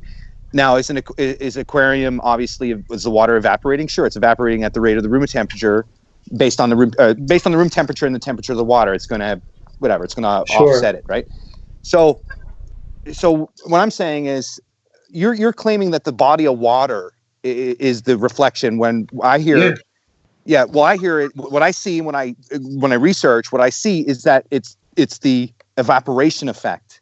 It's the entropy on the water. It's the sun heating up the water, or whatever the exchange is, from one extreme to another, causing the internal reflection by the expansion of the molecule. So one thing I haven't seen myself is cold water, ice cold water with a mirage. I've usually seen, obviously it's going to be cold, but most of the time you see these reflections or refraction type effects during warmer seasons, right? You see more of them. Let me rephrase that. You see more of them consistently. So that, to me, when you research molecules and how they expand, and then you see the internal reflection from an aquarium, you kind of put two and two together, that it's obviously light passing through this medium. And now what the evidence states is that there's no looming, there's no stretching, there's none of that. You just have a refraction band created based on the humidity factor and the angle of light that the viewer is at. To me, it's just that simple. Well, you're mistaken. Because what would I be mistaken about? So it's seeing it in a new light. As I mentioned at the very start, the extended span is taken away from the boulders because they must adhere to a geometric horizon. So when they calculate that geometric horizon distance from the observer height, everything then has to be explained in terms of that fixity. So all of the different miraging effect, a boulder term, right, to explain what we're seeing, has been applied to this really, really distended span, right? Once we come to flat Earth, we understand we can see much further. So as we look into the distance, according to, of course, it all comes back to our eyes, how we perceive things, right? How our eyes work. But as we look into the distance, the closer we get to the horizon, the more water is compressed to the vision, or the more distance is compressed, right? After a certain point, then it becomes indistinguishable because it starts to mirror. And what does it start to mirror? The sky beyond. right? The sky beyond, because there's no contrast. It's when the sun or something of massive sort of contrast comes into view, then we can identify it because we can see it directly, and then we can also see its mirror in this water layer. The thing you have to wrap your brain around is, even though it might extend many miles, as I showed with the sunset image there, it's the furthest I say we can see into the distance. And if you could pinpoint it, it could be up to 100 miles. It could be more. It could be all the way to Australia if we could get in. And Well, up, we all agree. We all agree that the refraction is not, the reflection or miraging is not due to a geometrical edge. We already know this. We agree with this, right? And even the globers agree that a geometrical ball is not the cause of refraction, right? We can look at any literature. The cause of refraction is the angle of incidence reaching a critical angle of 48.8 degrees. This is what it is. So we immediately discern and know that a geometrical body, Earth, is not the cause of this refraction. We also know. I said, all this applies to flat earthers trying to explain over an extended span of what? Of water. So when we see an apparent horizon here, we know that we have to look a bit deeper into things. We understand that, well, that's not the real horizon. So now the distinction comes between me and you and pretty much everyone else is explaining what is causing this band or layer, which things seem to mirror under certain conditions then. And I say, my simple explanation is, well, this visible horizon is not the real actual horizon. As we're looking over an extended span, beyond a certain limit, the water seems to act like a mirror itself, a mirrored water layer, which can span many miles, but which appears to us, right, as we're looking at targets, mirroring as a local mirror. And I think it's a perfect explanation. I think it's a true explanation as well. And the last thing I will say is they know about it. I remember I said the last thing I will say, they know about it. The astronomical horizon is where the mirrored water layer ends, right, and the sky begins. It's the furthest distance. So it's still apparent, though. It's still apparent. The astronomical horizon is still apparent. No, because hang on, it's not. Hold on, guys. Last thing, he said it's apparent. Ranty, he said it's apparent, so I'm saying it's not. If you go underneath the mirror line, right, then you get mirroring. This is a mirrored layer, so stars seem to mirror and distort. Hang on, you should stop. I just want to give Shut up, Paige. Shut your mouth, Paige. I'm sick of you. I'm telling you that. No. Get on camera here, you, Paige. I'm going to... Hold on. I was just finishing my thought. Who are you to talk over Ranty? Hold on. I'm going to just shout out a couple of super chats. So, Bill Atkins says, Ranty Flat Earth, can you ask Pete to define what concise means? And we also have another super chat from Kango24 who says, I can't seem to include the link, but can you buy a flight in a MiG-29 to the edge of space? The website has a booking page and it looks like a bunch of people have done it. Lots of pictures too. I'll get that link up in a minute, Kangu. Thank you for the super chat. But Pete, can you define concise, please? Concise, exacting, right? Exacting. Yes, precise. Yeah. Am I misusing terms here? Concise is a word, isn't it? Yeah, concise is also a word. Yeah, that's what I mean. I think I was talking about that in terms of pinpointing and honing in on an actual horizon. When you think about the scale of the image here and how far we're actually looking, you can get a thinner and thinner line, a more concise line to identify an horizon in the distance based on, well, the number of targets we have to contrast. So. Okay, so I'm with Ranty with this. I don't believe we see any reflection of the water in the ocean, or very, very rarely, maybe in ports or somewhere where there is no wind. But in the open water, there is no way to get the reflection. All the reflection must be done by Fermat's laws of refraction of some reflections.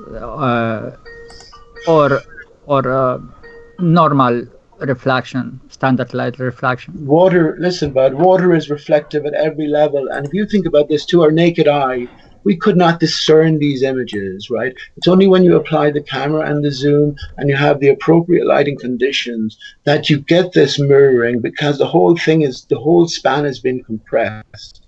So the water extends all the way to the target. But in the very top millimeter, let's say, close to the horizon line, the parent horizon line on either side, you could have much distance squashed into that. Do you know what I mean? So I totally agree with this. water then will behave in a reflected manner. I totally agree with this, but I still stand where what I say.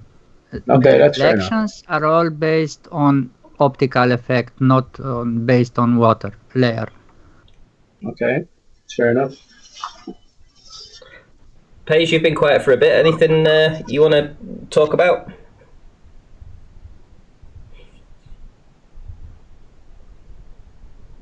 No, not really.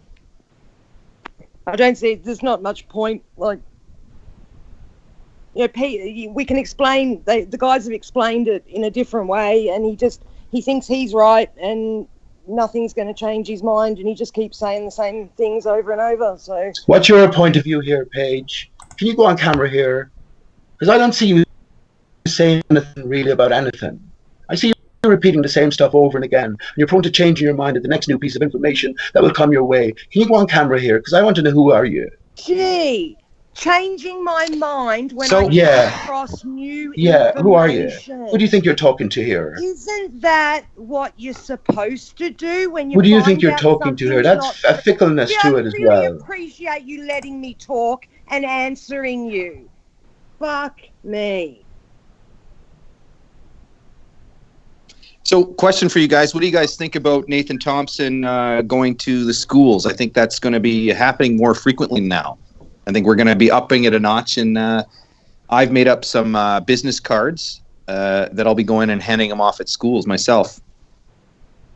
I am positive for everything what regards the spread the flat word. So yeah, I spent a whole whopping, I think, $25 for 500 cards, and I plan to go drop 50 cards at each school. Kind of just, maybe find a nice little place where I can scatter them along. Maybe a popular hangout for the kids, and put it on camera for you guys. I think it's a fair game because the system is working against us. So, Have you ever been on camera yourself, Flat Earth Data? Yeah, I was. I went to FE Meetup with Fokker last weekend. You can go see me on camera if you want. That's cool. Yeah, and if you want to see me on camera, go to my channel video. Like a little dog waiting to jump in, and even your tone, Page, is annoying. Yeah, You have this because know-it-all I'm attitude annoyed about at you. hearing the same You have this fucking know-it-all thing attitude from about you. When it and comes not to being able to getting hear something settled anybody that's else as important reply as this to talk mirrored over water them, layer, just like you you're seem to doing have a me major right impatience, now. and I can hear you talking in the background. Right? Ranty, Yes. Ranty, can I ask you a question?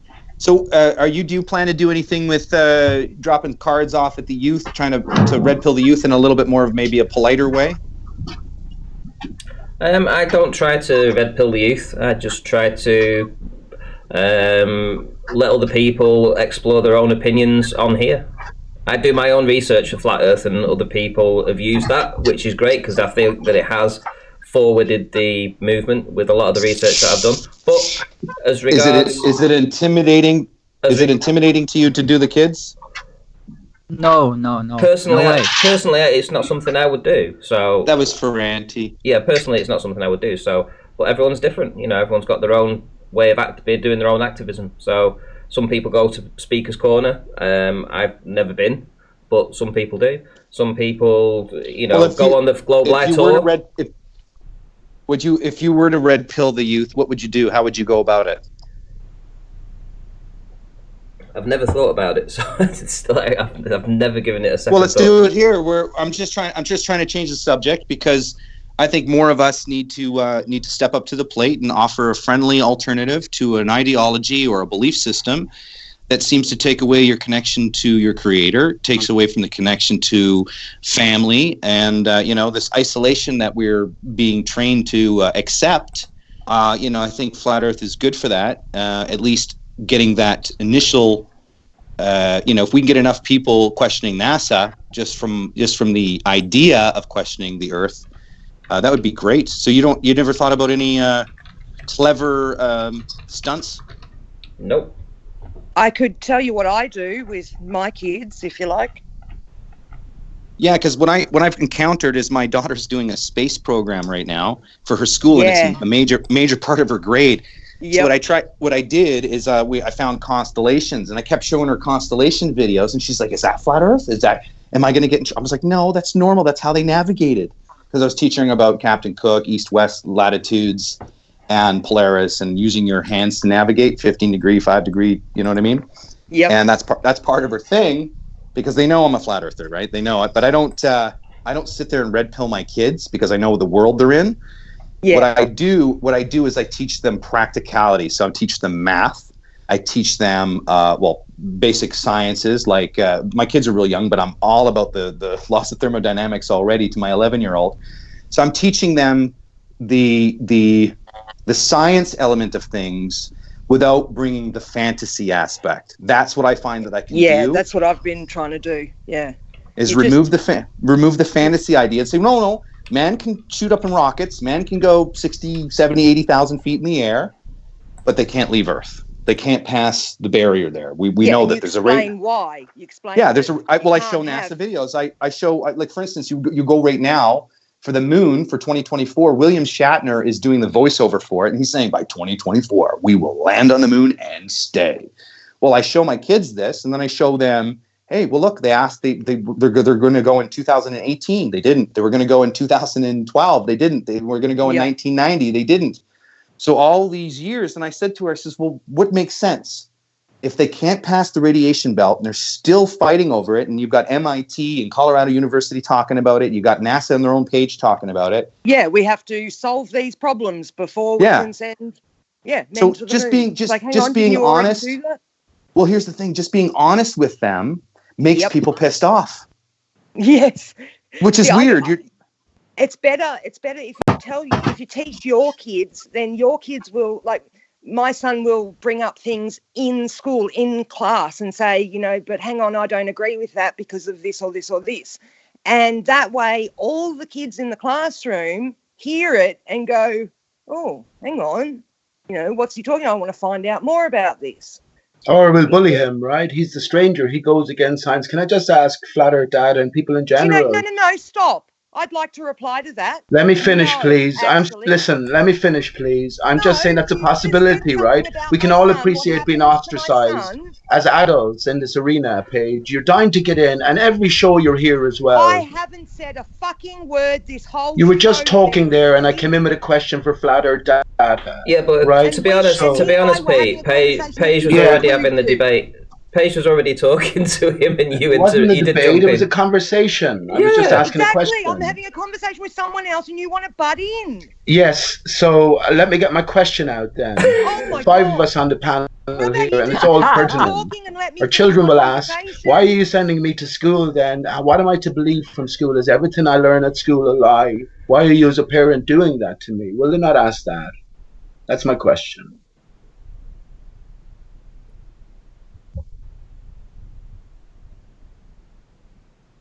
Just give me a second to answer that. I'm just taking care of it. I'll be back in a minute or two. So what were you saying then, Paige? You was part way through saying something. Yeah, is there any point? I'm just going to get cut off and he's going to come spout shit that is just not true. You just talk. What did I say that was not true then? It's not true that he gets bullied at school. He's actually found that most kids are very interested in what he's got to say. He's one of the most popular kids in his class.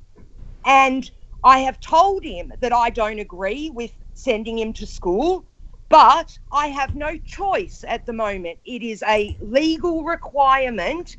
But when he's at home, I will tell him all the things that he's learned that day, what things I don't agree with, what I think things could be.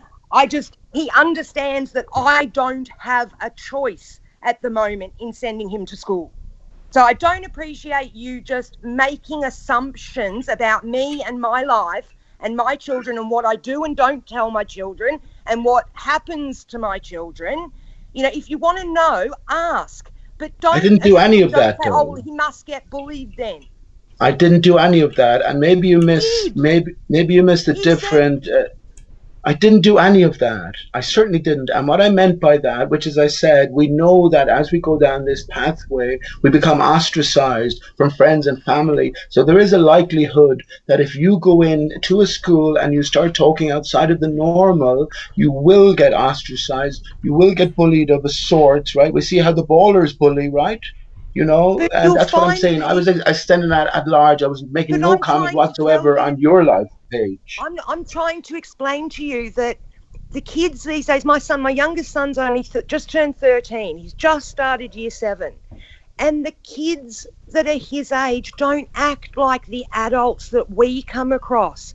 They're actually a hell of a lot more open to this information, and because they haven't got this emotional attachment to the indoctrination.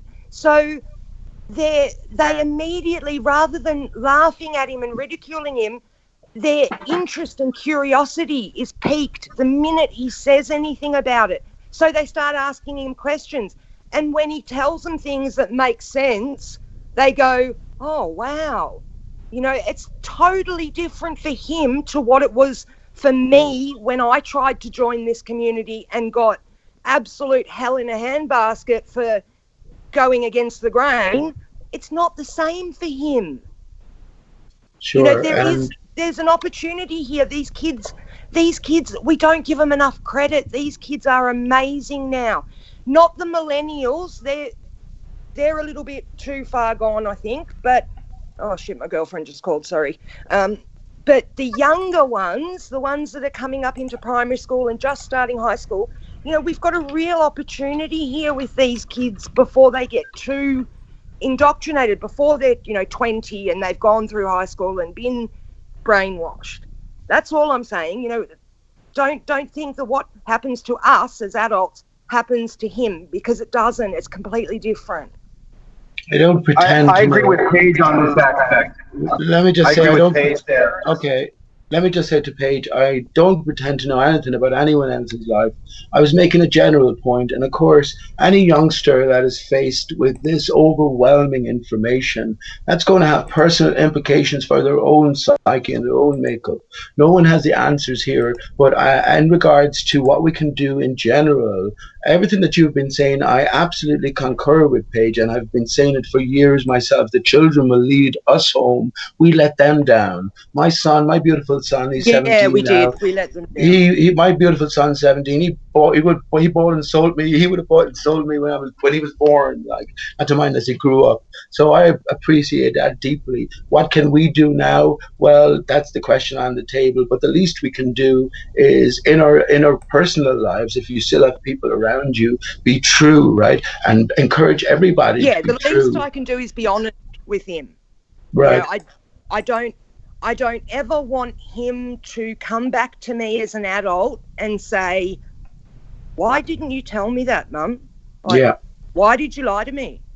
You Yeah. know, that is something that none of my boys will ever come back and say to me. And I've already noticed with my 19 and 20-year-olds that they are a lot more hesitant to even look into this subject, because they know about the ridicule. And so that's why I'm saying even at about 20, it's already too late. We need to get them, even way before that, before high school, and show them, just say, look, what the globe model is a model. It's a theory. It's, just because they teach it to you doesn't mean it's true. That you can look at other things. You can think about other things. If you decide to believe in the globe model after you look at everything that I show you, well, so be it. That's your choice. But at least we've given them a choice. None of us before had a choice. We have to be humble and understand that we probably indoctrinated them into that belief in the first place, right? Because we were heliocentric big bangers. There's a bigger picture at play here, and as we talk about this coronavirus is everywhere now. The propaganda is everywhere. The question comes back to the individual. How do we broach this whole well, what do we do in our personal lives moving forward? Someone asked about Nathan Thompson here. The danger here is what is carried along with flat Earth. And there's a heavy Bible literalist grouping in place, right? And it's intimately attached to flat Earth. I think this is by design as well. We'll remember that the church has always had control over both sides, in science and religion. When we look back into false history as well, this is only sort of copper fastened. We have a literalist interpretation of the spinning ball on one side, and then we have a literal interpretation of the Bible on the other side, with the church in the center, giving us both stories. As individuals, we have to see through the literal. Let me just finish. As individuals, we have to see through the literal on both things. So we see through the literal spinning ball, we see it as metaphor and what it will tell us about our true reality, and also see through the literal Bible and see how it applies to us and the greater creation. Thank you. Pete, I have a question for you. Did you celebrate Christmas with your family? No, man. You never celebrated Christmas with your family? You've never done the present, the Christmas tree, or any of that stuff? Well, if you're asking me this, I was going to say to Paige, I've always been honest to the very best of my ability with my son from the very earliest of times. But in terms of Christmas, I was never sort of with his mom on a full-time basis. But in my own place, never put up many decorations. When it came to Christmas presents, I never told him about Santa, but I never went along with it as well at the same time. I've sort of balanced the line, but I always made sure that he thanked his parents and he knew his grandparents and he knew what they had to play. Let me rephrase that. I wasn't talking about your immediate family. I'm talking about your mom and dad. Did you celebrate when you were growing up as a kid? Did you celebrate Christmas? Yeah. Oh yeah, sure. Did you at any point in your life? See, personally, for myself, I remember the day. I still remember the day I found out Santa Claus wasn't real. Yeah. Because my parents pushed the narrative so heavily.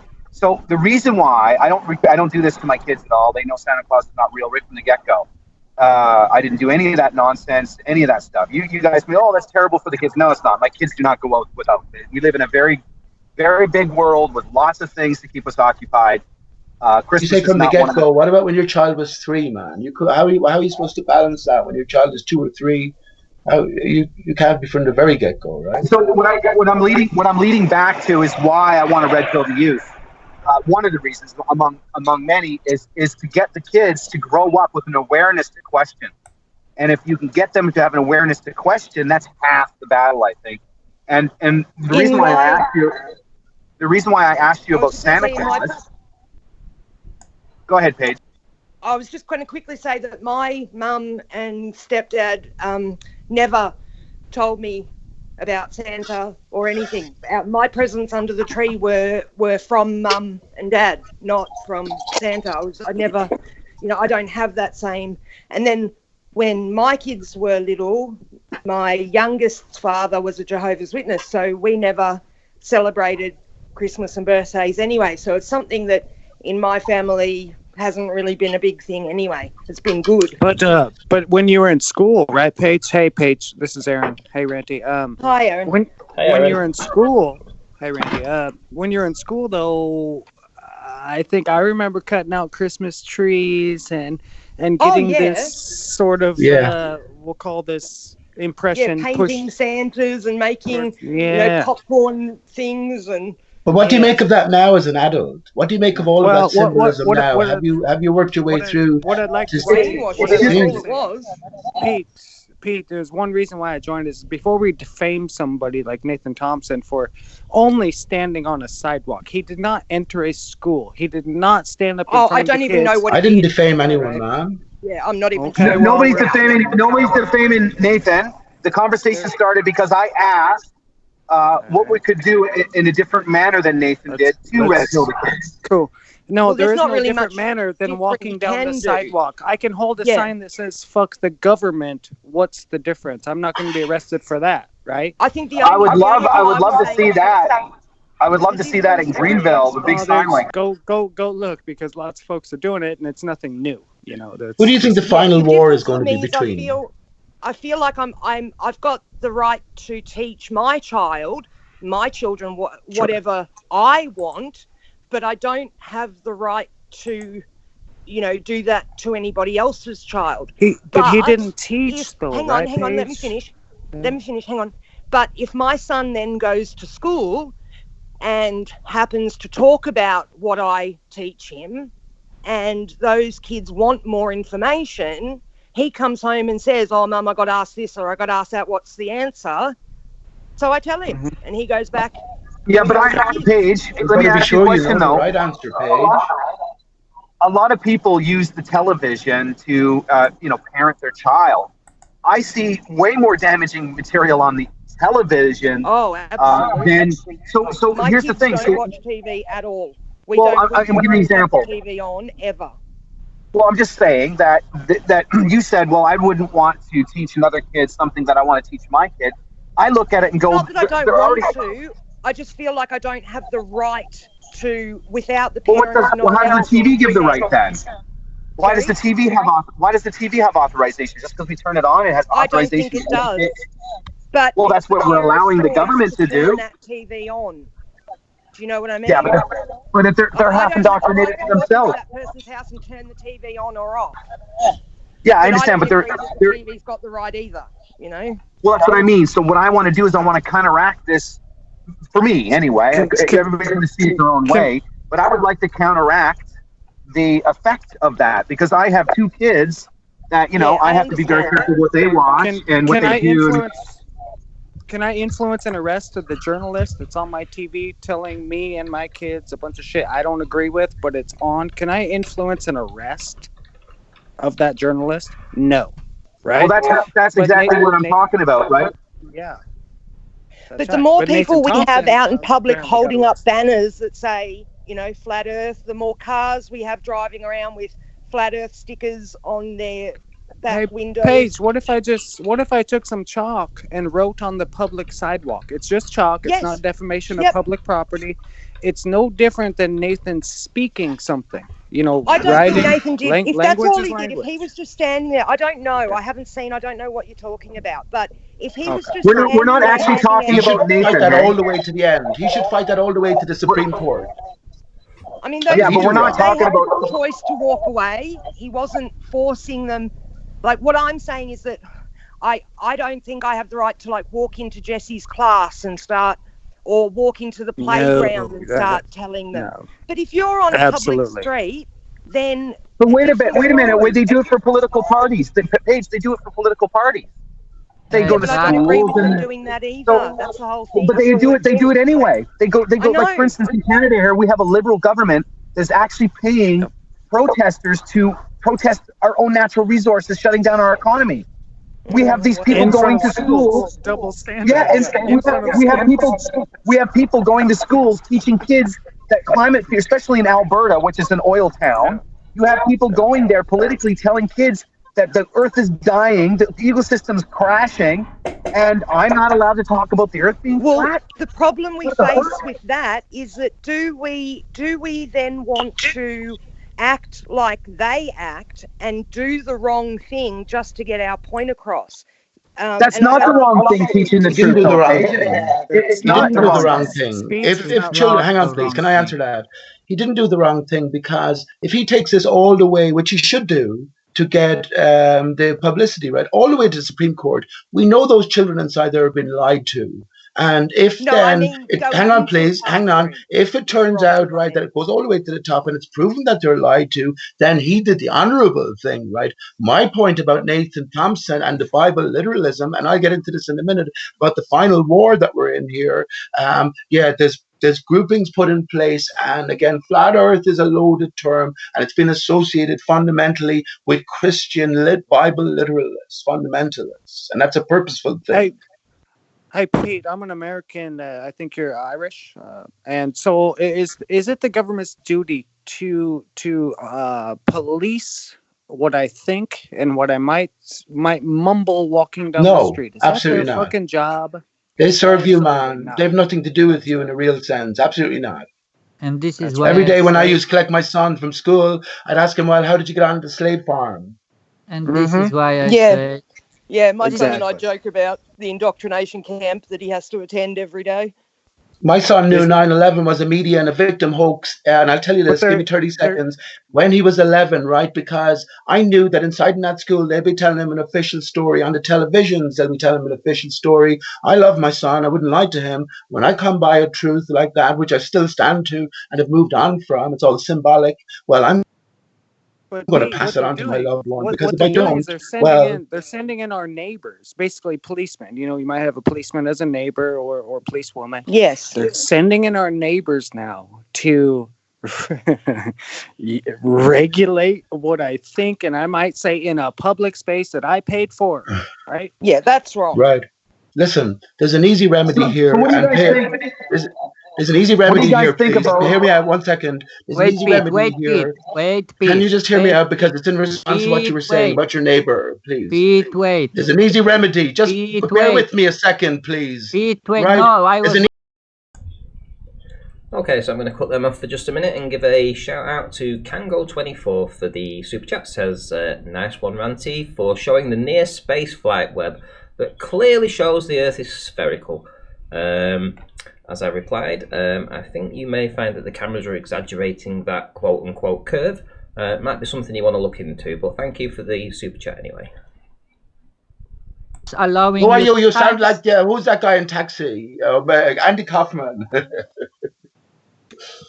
No, Pete, Make your point. Aaron. Yeah, my name's Aaron. I was the one talking about they're turning our neighbors against us, right? And right. But someone cut you off and didn't let you respond to what. Right, that was Andy Kaufman here.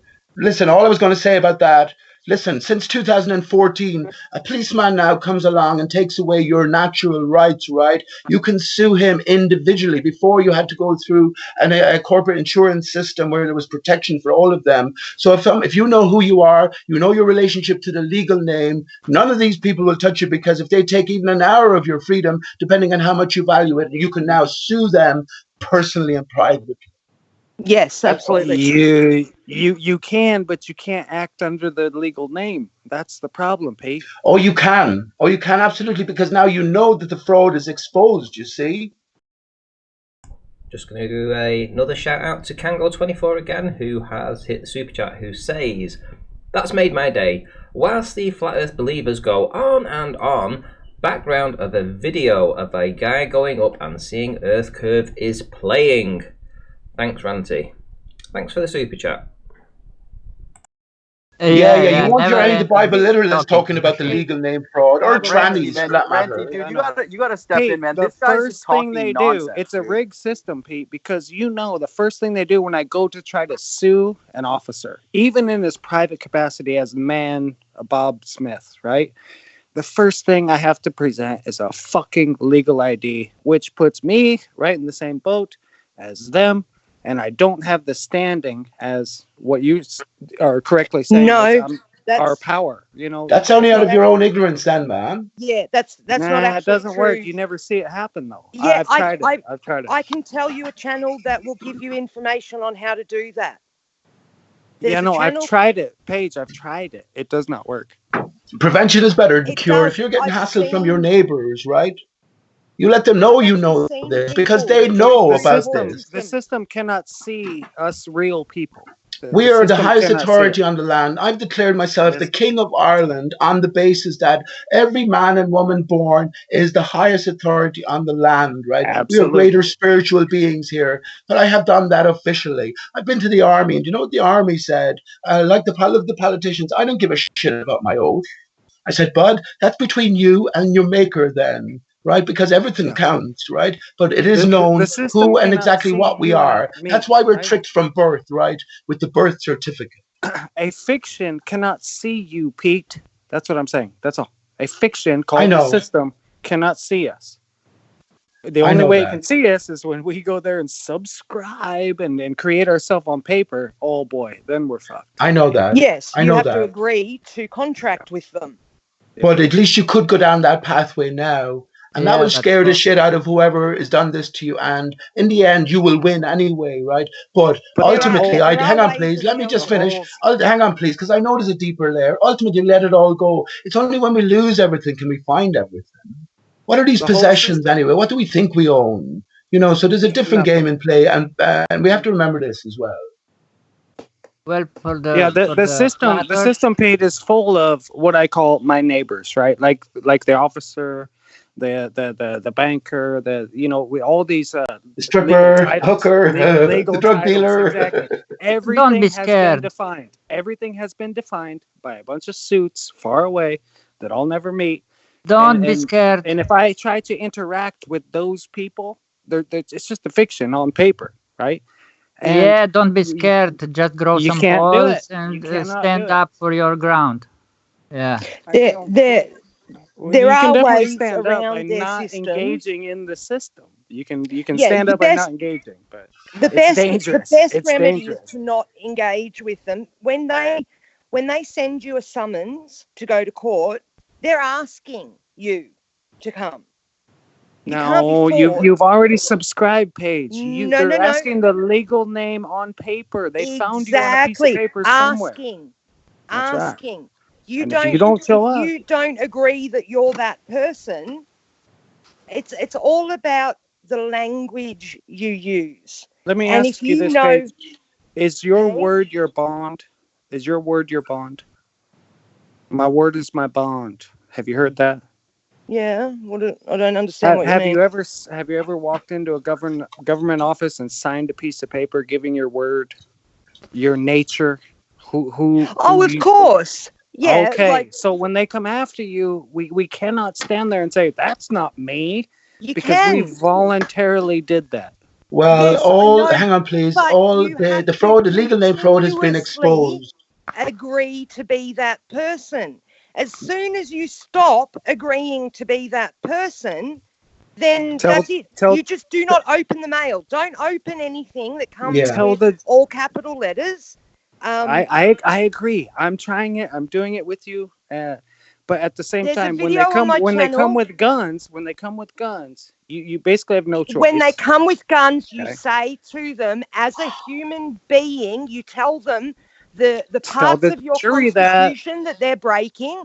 And go ahead and tell the jury that. The jury is a full of legal fiction idiots who subscribe to the system. That's the point. They're idiots. They're not they don't know they don't buy yet. our story. We have to, they don't buy it. Every time you get pulled over by a police officer, you need to know the laws that they're breaking, the parts of the constitution of your country that they're breaking, because most of them don't even know what they're doing. Doesn't matter. They don't have. That's why they have a gun. They have a gun instead of a brain. But oh my God, a lot of these people.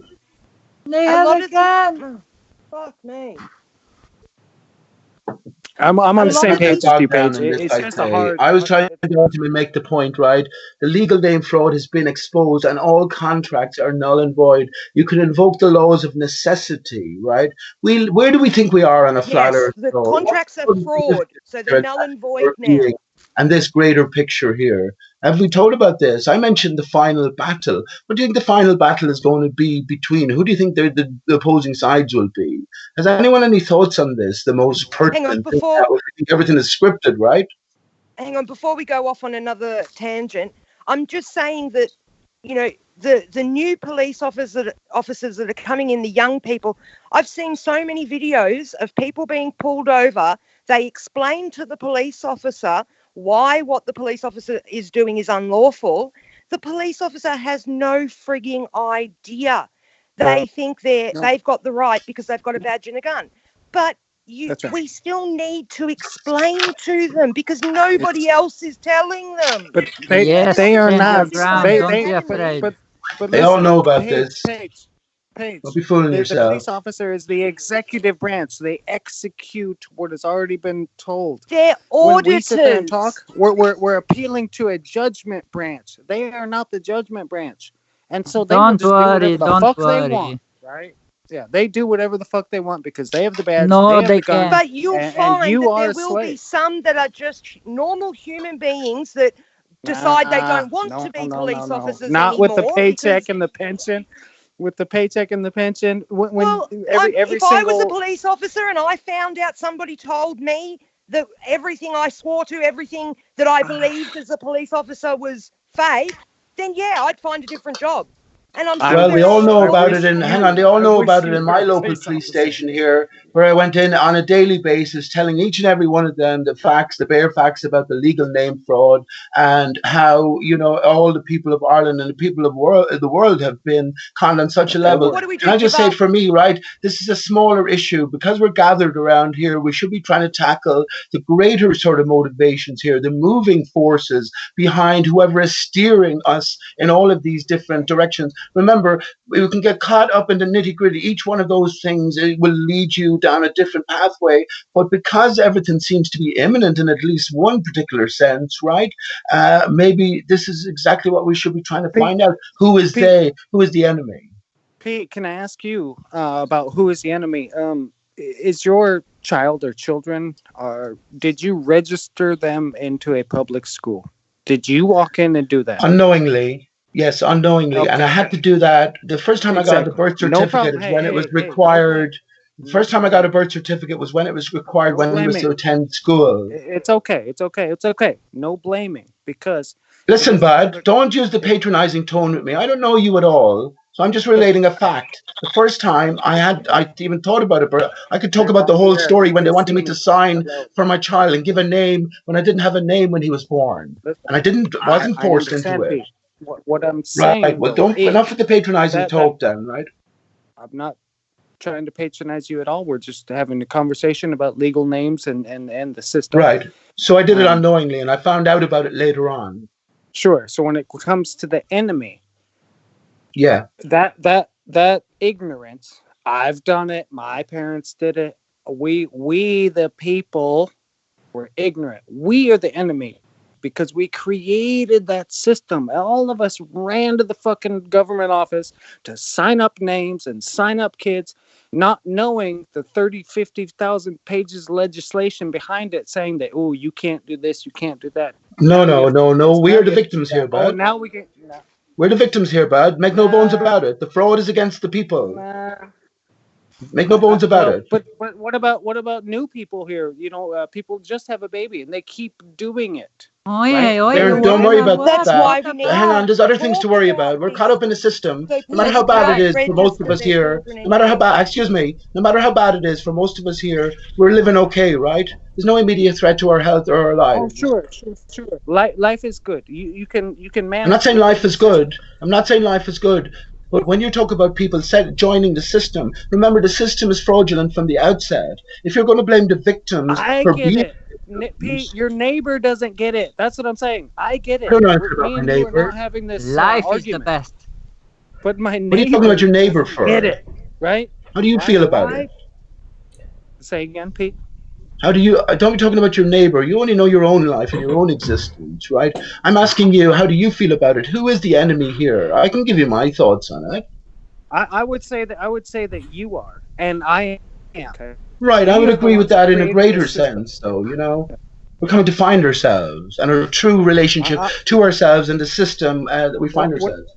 When I first learned about the legal fraud, the legal name fraud, and all this stuff, Paige is talking about, you know, laws, and I pointed the finger outward, right? I was like, you fucking government, you're bad. But then I realized that I was the one that created that in my life, my own little personal section of their records. Yeah. Right? I created that. That's why they're coming after me. Born and given that. You had no say. You perpetuated it. You perpetuate it once you find out about it, right? Ignorance, you allowed it to continue My folks, on. okay, so and my when folks, you got to my the folks age are of the majority, enemy. Right? you My hadn't folks are the asked enemy because for your they gave me a living legal birth name. certificate. They gave me a legal name and registered me into the But public system it's called a school. fraud. It is null and It's void not because fraud. It's voluntary. It is. It's voluntary. It is. All you need to do is get your living birth certificate, the one with your Christian name. Yeah, there was no full disclosure. Paige, there is no Hang on, birth certificate. hang on, Paige. God. Hang on, There is Paige. none. Listen, I've looked. we're getting bogged down here on minutiae in a Wow, sense. you haven't looked There was no properly. full disclosure at the I can outset, turn so you on the to somebody who fraud. can get it for you. We don't need to Listen. fight because now we're talking about exactly what I'm talking about with our neighbors fighting each other over some. No, hang But on, you're listen. arguing That we already about Can we know. move on from ignorance. this, please? You're saying you can't do something that you absolutely can do. I know people who've done it. So you're wrong. you're just plain wrong. It's a Listen, fraud. can we They think in a have greater fraudulently- sense here, rather than getting bogged down at how we find it at the minute? There was an intent to deceive from the start, with no full Exactly. disclosure. I'm going to give a huge shout out here to Mason B for the super chat. Ranty is awesome. Thank you very much. The best FE show on YouTube. Thank you very much. And Arwin is gay. Can't comment on that, but if you feel that way and you want to give me a super chat to say that, I'll shout it out.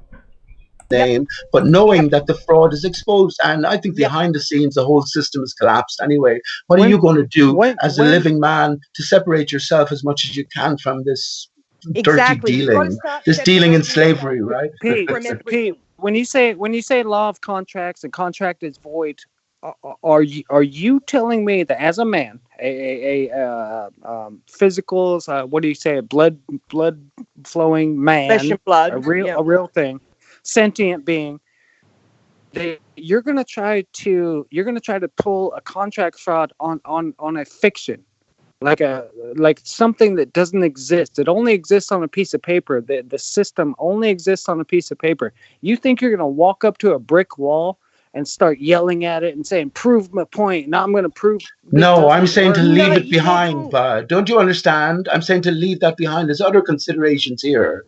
We're after finding ourselves on a flat Earth, and this system is just part of the slavery. Or just that they just represent a fiction. Super chat war going on. So Bill Atkins with a super chat who says, "Ranty is awesome. Thank you very much. The best FE show on YouTube. Thank you very much." And Arwin is ace. Again, I can't comment on that, but thank you for the super chat anyway. And if you want to send the super chat, I will shout it out. Thank you very much. So anyway, the church has always controlled both sides, right? Science on one side, religion on the other. Can you shut the fuck up? If you want, all right, fine, Pete. If you want to go there, can you shut the fuck up, man? Who created? For fuck's sake! Who did that? Right. I asked this question last night, and I'll ask it again tonight. And I think we need to start dealing with some of these realities. The church has always controlled both sides. You created. Shut your fucking mouth, man. I didn't create you are my the own enemy name. deep inside. My parents now, gave me my it's legal not a bad name. thing. Who's this guy, Ranty? Who's this guy?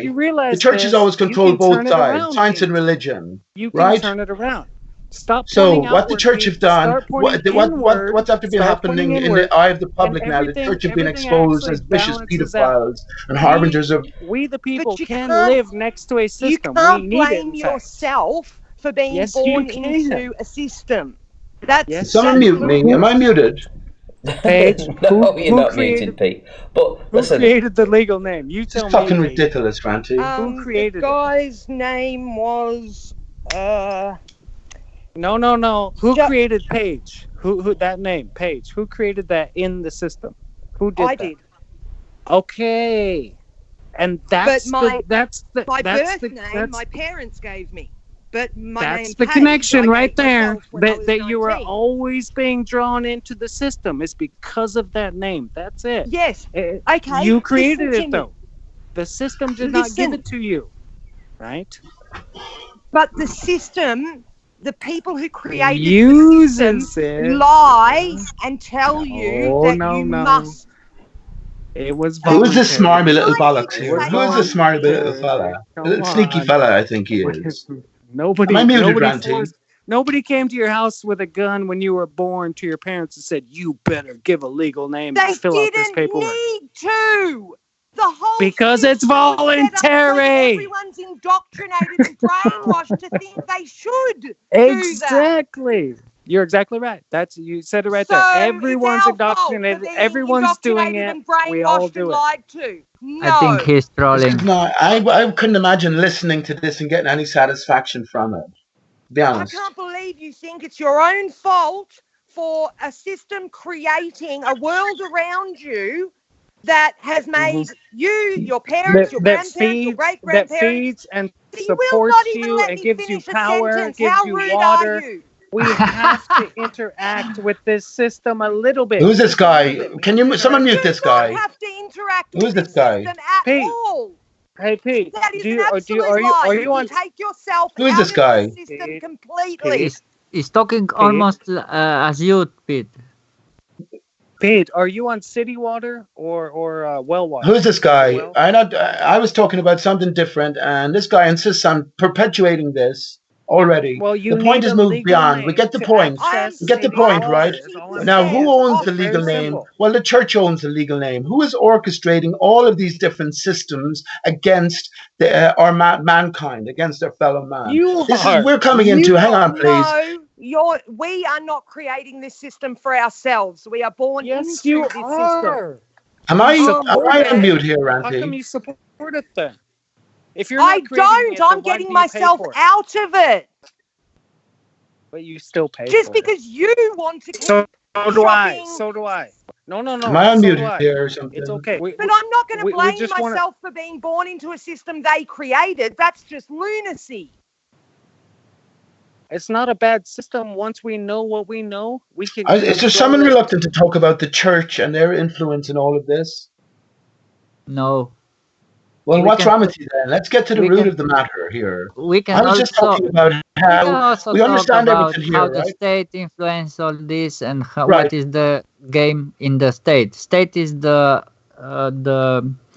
multinational. It's treated like multinational.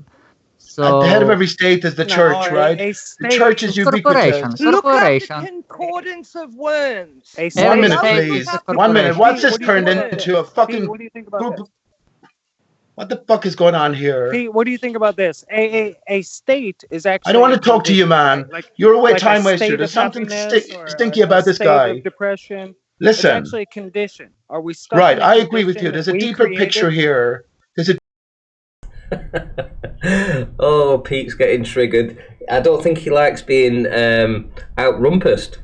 He likes to get his word in for sure, and he's losing his shit right now. Anyway, another shout out to Mason B. Pete Shea sounds better on mute.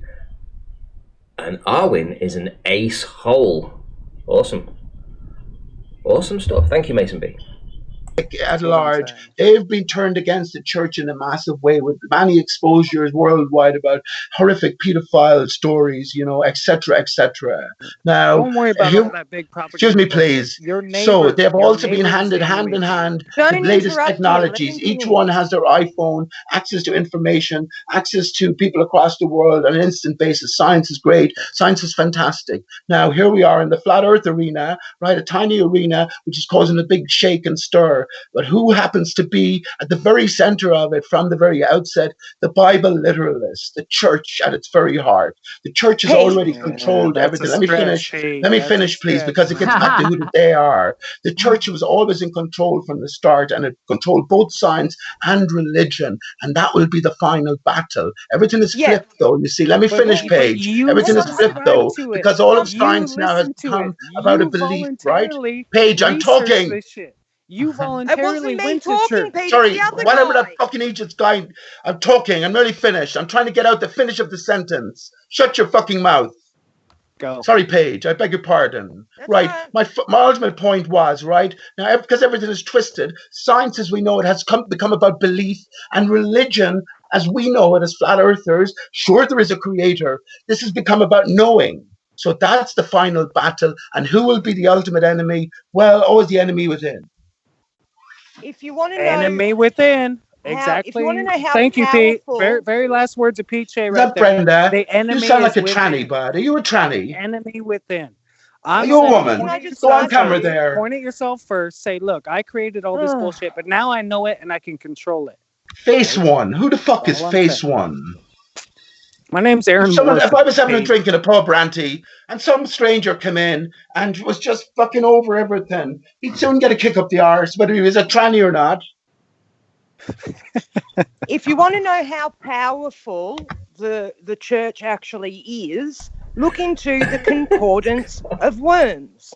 Go and have a look at the law that was made that gives these people absolute power in perpetuity.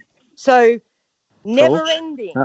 So does that give them the power to come on your land and just arrest you for no reason? Or Yes. Oh, it does. Okay, so The church is actually above. Go and look at the concordance of worms. okay. Man, I'm worried now, Paige, because that's like I mean, You should be worried. You see this happening every day, right? You see the church just taking over people's private land. Did I say kicking them that? out. Well, but Did I say that? The concordance You're of putting words words says into my mouth. No, that- what they use it for to gain control. They do things in a very subtle, underhanded, hidden way. For example, like what? Controlling all the governments. They're all together. They all agree on the same things. But you elect your government, right? You are the one. No, we don't. No, we you don't. don't put those people in power. No, we don't. Oh, okay. Cool. Your vote means nothing. Don't you get that? No. But you do. Your people, your neighbor, does vote for those people that are. They might, but their vote doesn't get counted. These people are selected, not elected. Oh, okay. But your neighbor is still involved in that action of supporting the system that is now controlled by the concordance of words. But of the church, right? Listen, you're being so stupid. They give you two sides and say you have to choose one of these two sides. Paige, but they control both sides. This is my point exactly. You and I are neighbors. We believe everything together. I listen to you. I listen to you all the time on Ranties. I've heard you for 2 years now. And what? And we're fighting. Like, why are we fighting? I'm not fighting with you. You're arguing from ignorance and saying that it's Who the fuck is that character? Is that Brenda? That sounds like Brenda to me, Paige. Sorry, Pete? Is that Brenda? That sounds like Brenda to me. Who's that character, It's Ranty? the man Brenda. It's the Brenda. But who is that character, Ranty? You never introduced him. I think it's Aaron, isn't it? Yeah, it's me. Yeah, I'm not fighting with you. I'm saying that you don't have the right outlook on this. Yes, once you know about this, you can take steps to change it. And if you don't take steps to change it, then yes, it's your fault for living in it. Paige, but this... hang on, can I finish one thing? Sorry. Definitely tranny vibe there. That system and not knowing from birth is wrong. We still have to hold the people accountable who are accountable. Your parents. Once the adult finds this out and they do nothing about it, then they are to blame. Your parents. Before that, you can't blame a baby for being born into this world. All of the men are women. All of the women are men. I never blamed influential powers. Hold on. I've been in the potato crew or the talk about transgenderism. Paige, I'm not a tranny. I never blamed a baby for being born for the cause of this system. What I did blame was our parents for doing it, and like Pete said, for generations further back when the system started. Okay, now have you any children? Listen, now that we know this, have your children face one? We can limit. Hang on, Paige. Have you any children? Have you any children face one? We can limit our exposure to the system and just take what we need from it. That's it, because it is a great system in certain respects. As far as power, it could be exactly, but there's always oversteps and it does go too far. We know this. However, what I'm saying is, now that we know, you're the one talking about fucking cops coming to the door with a gun. That won't happen here.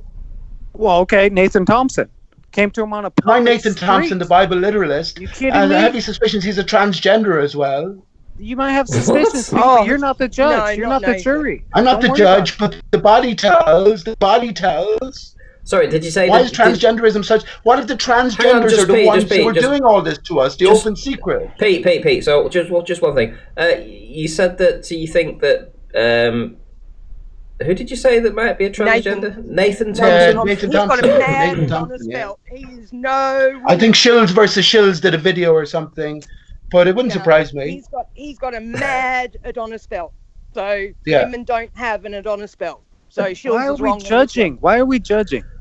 It doesn't matter. We're not judging. We're discussing. My point is that transgenderism is such a dirty word amongst the whole Potokli crew. I call them the Potato Oakley. Every one of them, especially a lot of the Bible literalists, they're not talking about this. How does that affect your? Where's the Bible literalists talking about this abomination? All of the people in positions of power and influence are transgenders.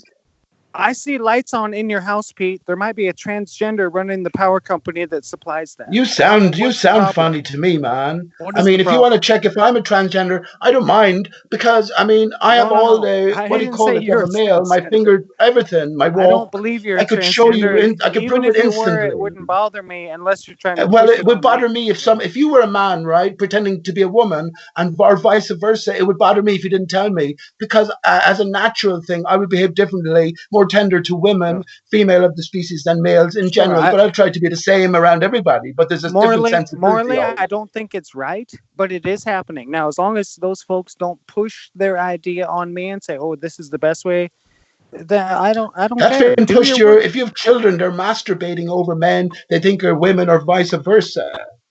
Well, there's also straight fucking dudes and chicks doing that. I mean, Sure, I think there's a greater story here, but first of all, we have to recognize what might be going on here. This goes back to who the real enemy is, or if there's an Well, enemy. Is life just a process of, it has to be about something, right? It's a process of being asleep, waking up to the truth. We can't be born knowing the reality, because I yeah, guess it could be too wondrous for us, maybe. if these are teaching in school, then you can also bring flat earth to school easy. I hate it, man. I hate it. The The worst way- crime here is a man not wanting to have children, bring children into this horrid world. The That's way the I worst look at the terrible thing here. transgender thing is that This- if they were so proud of being transgender and if there was nothing wrong with it and everything was hunky dory, they wouldn't try to hide it. The fact that they hide it, the fact that these people aren't out in the open, tells me that they know deep down that Paige, there's something wrong with you if you think you're the opposite gender. Paige, Imagine vice they all knew versa, the earth was vice flat versa, as well. Here in the States, they're not hiding it. They're going to the Supreme Court and saying The elite the president has They're to who I'm talking recognize about. my gender. And The president, Donald Trump, is a female. His wife That's is not a his male. job, though. Listen, though, Exactly. the These point is, children are Barack transgendered. that's Obama, not Michael. his I mean, job. come on, the package His on job that is thing. not to recognize genders, but He's they're a transgender doing the himself. system. The system itself is all wonky. Listen, out Randy, there, who is this away guy? from Is only a us, disruptor. right? Who, Aaron? The guy you mentioned, Donald Trump, is a transgender. His wife is a male, born male, as female. Their Yes, children are I'm Hang transgender. on, hold Has on, no hold, effect on hold my on, life. hold on one sec. So It has no effect on your life. okay, so And you're Nothing. quoting that man. hold on. So just to clarify, Woman. President Donald Trump is a woman, Mad. and his wife is a man. Yes, and Melania- I'm unicorn. Malalia. Manlania, right, Pete? Right, exactly. Manlania? But hang on, why? Is this a What shock to about you, Randy, or Michelle something? Obama? Is this a Mr. shock to Mr. you, Michael? Randy, that this is a possibility? You must have seen some of Pancho Pete's offerings. I have no words. Why not? I mean, if this Victoria's is the Secret. situation, we're always trying to find out who the Well, enemy so- is. so What's Pete- their If you're secret? boxing shadows and you don't know who you're fighting, Pete, that's you're probably the kind way of they doing. want you, right? You're kind of doing exactly what I'm saying. Being my neighbor, which I have to fight against if I talk to them, is you're taking what you see on mainstream and affecting it right down to the chair you're sitting in. The A president of mind. the United Yes, States my mind, has my no being, effect. my reality, The bud. president of the United States, man, woman, female, alien, whatever, has no effect on my life personally. Well, okay? fuck off out of it then, No, you you little don't. shit. You don't If you represent If you me. believe that, These if you people are believe there that, to serve you. if you And if there's a believe- lie established at the very If beginning, you and it has no believe, effect in your Pete, life, who the fuck Pete, is he anyway? I don't want to talk that shit. hold on. If you believe, Pete, that the folks that are in power in a certain position, a cabinet office, whatever, have an effect on your life, how you sustain yourself, then you're buying into the propaganda. This is about truth. If you believe 9/11 was a media and a victim hoax over, say, an attack by terrorists from a cave in Afghanistan, that doesn't matter to me or my life. Okay, what matters to you, man? Have you children? Well, how has 911 affected you? Have you children? What matters to you then? Have you children, I asked you. I do not yet. Right, so you're fucking clueless then. Shut your fucking mouth. Why is Go on why does that mute. make me Go on clueless? mute. I don't know who you are anyway. Because I haven't As if everyone has to get subscribed on. Because I haven't subscribed and given legal names to the church. What shape that is the I earth, birthed. man? Huh? What shape is Like the you earth? have? Like you have? What shape is the earth? I did without the legal name for 6 years. Lost everything, man. I know. I've Did heard you? you for about 5 years. Did you? Yeah, and you heard me talking on my own channel about this. I know. So why are you yelling at me? Just relax, dude. I don't know you, first of all, and there's something about your attitude and your tone. It's a sort of antagonistic thing. Let's hear where you're really at. Who is the real enemy here? Outside, if we do this to ourselves, I agree with you in one sense. You are your own enemy. It's been Right, written. but how do you come Okay? to know yourself? It's only when you know your The enemy is surroundings and know who within, you're but you dealing with. can't. You're not willing to look at that, Pete. That's all I'm saying. And you Don't don't be have telling to. me anything, man, about what I'm willing to look at or not look at. I like who you are, Pete. You just be yourself. But hang on, you don't know what I think about I myself. was just proposing the idea that I'm the problem when it comes to the legal system, all this legal bullshit, Sure. and even knowledge. You know, the ignorance of knowledge. We are the problem. I'll point at myself. I'm the problem. Right. Once I realized that, man, there was a piece that fell over me. Like, cool. I have a base now. I have a starting point saying I'm the one that fucking was buying into all this fucking bullshit. I'm the one running into the government office, signing up for some shit because my neighbor's doing it. You know, my parents told me I have to do it, all this shit. But that's the system that continually comes after me. Right? Just bombarding me with propaganda, notices, policemen pulling me over. You got to have a piece of paper. You got to have this. You got to have that. Well, I'm the one that did that. I'm the one that signed up for it. Okay. Right. So when I say you maneuver your way around the system, right? But the point still remains that the whole system is based on fraud. And when a fraud is exposed, all contracts become null and void. And when I tell you why they become null and void, voluntary because there's full disclosure. subscription is not fraud. Excuse me, nobody you're wrong. forced me. Nobody forced me or you to walk into that office, Pete. Full disclosure was not made from the very outset. You are wrong, man. Nobody forced you are us wrong. to put our name. There is an on overarching paper to power fix here it. that is fraudulent from the Nobody outset. forced us. Our history is wrong. Our Nobody history is forced us flawed. to Everything put is our hand fraudulent. and pen to paper and hand it over to some fiction. Nobody forced us to do that. There was no Right. gun behind your head. So you've escaped. Go and help your neighbor escape, man. Nah, you can't. That's what I'm saying.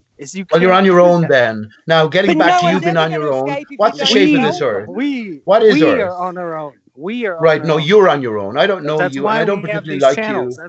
That's why I don't particularly like you because you sort of jumped deep in the deep end, and you might have been looking at me for 5 years or hearing me. I've only heard you the last few weeks, right? Only on a few occasions. So you have the advantage over me in one sense. Oh no, you called me an asshole about it 2 years ago. Well, that's okay. I've been called a lot worse, right? So where do you stand? What is Earth?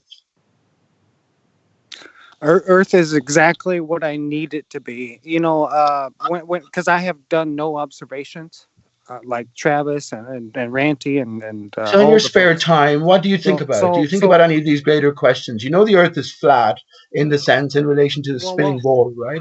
We live in a flat surface. Hold on. Exactly, Mo Sampson. You can be coerced without being forced. It's still a form of duress. Okay.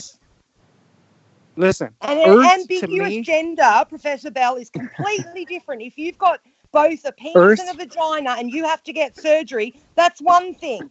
But being completely male, having nothing wrong with you, and having your dick chopped off is completely different. Earth to me, because Pete. And if you encourage those people and they commit suicide afterwards, because the suicide rate is just as bad, if not worse, after they have surgery, then shame on you. Shame on you for not helping these people. Earth to me, Pete, you asked me a question, what is Earth? And I would say on a local proximity, shout out Travis, you know, locally, it's flat as fuck. It's just what it is. Now, globally, if you want to say that, like on a bigger picture, what is it? It's only what I see on my goddamn fucking black screen iPhone. Because there's other people out there taking, doing that. Taking the shots. And it's the same for you, Pete. You just sit in that chair and that's what you see. Now, you do more research, maybe reading, knowledge. Okay. Can you see it here, you little shit? When I say, am I a flat earther or not? I'll say, inside there. That's why I asked you that. Had you developed your own thoughts as to the nature of your home? That's what I'm talking about. On the iPhone, on my screen, Earth is flat as fuck. Okay? In reality, it's flat as fuck. But I've never been anywhere else. Neither of you, right? I never said that. Yeah, me Yeah. neither. So So if you've been around that long, your thoughts would have developed beyond the basic flat and stationary Earth, or flat surface and a stationary surface that we're on, to why wasn't the first question considered, after these basic considerations, a singular source to all of the skylights? It should have, because on a daily, nightly basis, everything how do appears you how do to you move in know? How do you know I unison. haven't Let me done just tell you, that? as I was walking across the bridge tonight, sort of knew all this all along anyway. So I've always been saying the moon is a reflection of the sun, but Venus is a reflection of the moon. The reason why it comes out only at certain periods of time is in relation to the sun and how it travels inwards and outwards from the outer barrier we're under, which begins low at the north, highest at the equatorial areas. The spinning ball tells us that in metaphor, and then lowest at the southern peripherals as well.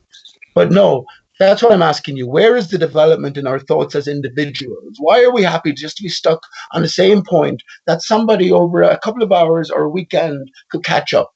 That's not a natural progression. 5 years, you would have a master's degree done. Progression is step by step, right? You've been through Armageddon it. is around the corner. Yeah, but I get it. 422, But April 22nd, 2020. Think about that date. I'm not saying anything, isn't just think about it. isn't today 332? That's a Masonic number. No, Also, it's the fifth here anyway. It's the fifth of the third. it's not okay. So you didn't pick up on that 332 What's symbolism. Oh, not really anymore. I don't pay too much attention to it. But what does 33 Okay. mean to you? I mean, have you come to after seeing it for years, knowing it's significant in so many different senses, have you come to any solid-ish bottom line? Or Nothing that involved, like I told you, Pete, that involves my direct life. Okay, in the overarching idea of life, I'm sure there. Well, I was born into a system that was already here. I had fresh water. I had just life was given to me. I don't know if that's me, Tarzan, you, Jane, right? something was created, right? Now, if it's the 33 Masons that created all this bullshit, trees and land and all this, good. If it's God and this or the church and that, I don't give a fuck because I'm going to use it To as do it's what? given to me. What's your goal? What is your hope to achieve? What do you hope to achieve for the rest of your life then? Assuming everything goes on as it is, right? Yeah, have kids and live life. That's it? That's all there is, Pete. Okay. I'm not a materialist. I love the job I do. I do make money, but money to me it's not. It's another fiction created by somebody else that I. But So has your being been upturned in a sense by finding out that everything that you held, again, everything comes back to our parents, and of course the onus is on the parent. Everything that I put my child through in terms of the schooling system, the injections, ultimately was down to me and my own ignorance of my true situation. Although there's a few more things involved, because there's the split up, the divide of the family, which has come into it, and a whole lot of different difficulties in the pathway. But ultimately, I can sort of agree with you, but has not the realization that everything from the moment you were born to the point when you sort of awoken, whenever you consider yourself fully awoken, to be a lie, that has been overturned, and has that not left a core lacking in your system, or have you come to terms with that?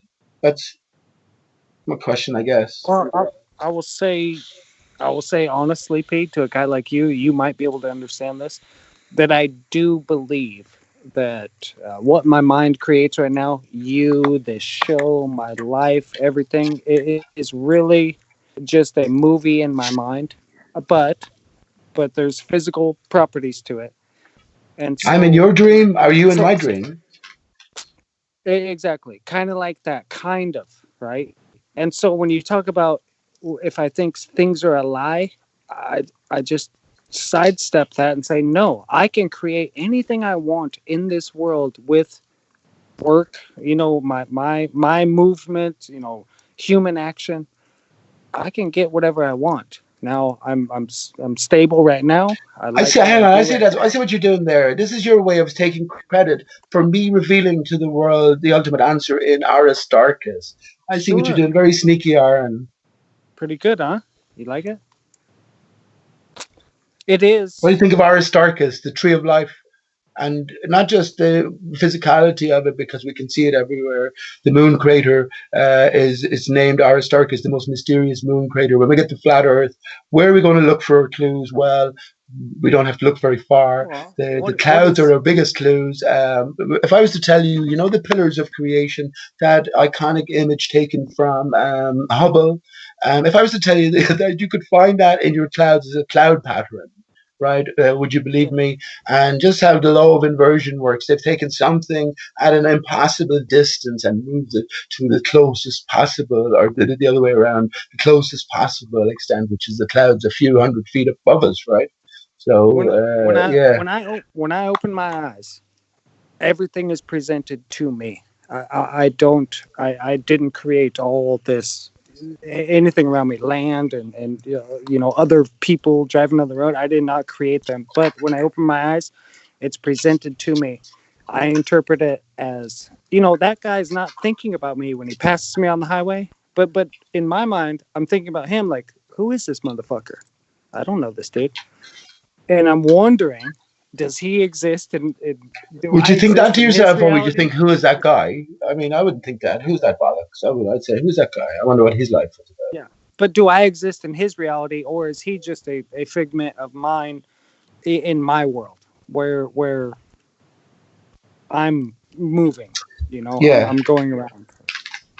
I mean, these are basic considerations, right? We have to accept that there is an external reality. And even though we're all ultimately different, there is a tie that binds us all. What I take from all of this, life is to be about something. And it's a gradual game of realization. When it involves seeing the clues and understanding it is an individual journey. If you decide to read the book, right, then you can hope to sort of solve the ingrained puzzle within it. If you don't decide to read the book, well, then your whole life takes a completely different course. And I'm sure the truth will come either way, anyway.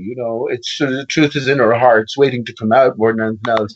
But as far as I'm concerned, anyway, coming to this flat Earth arena, Mark Sargent with his clues, right? Simon Shack and his September clues and Clues Forum, which solved 9/11. So is it all a game of clues? Well, yes, it is. The truth is always known and ingrained throughout the whole fabric of society and development, right? Which only goes back a very limited time as well.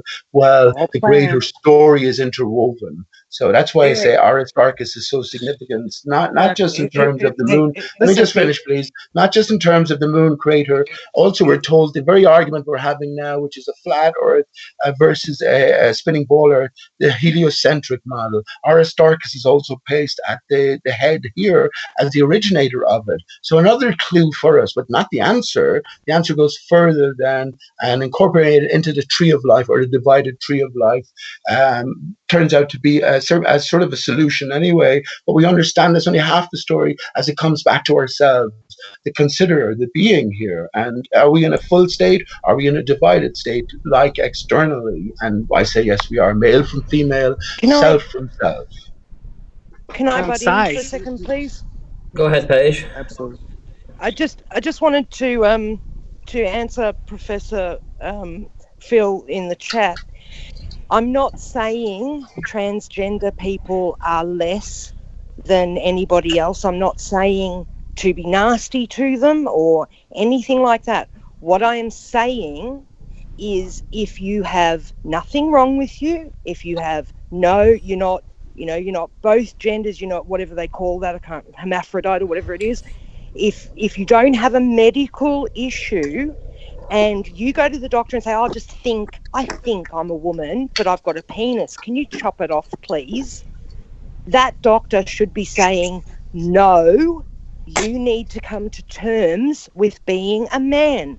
These people have a higher suicide rate after surgery. That should tell you everything.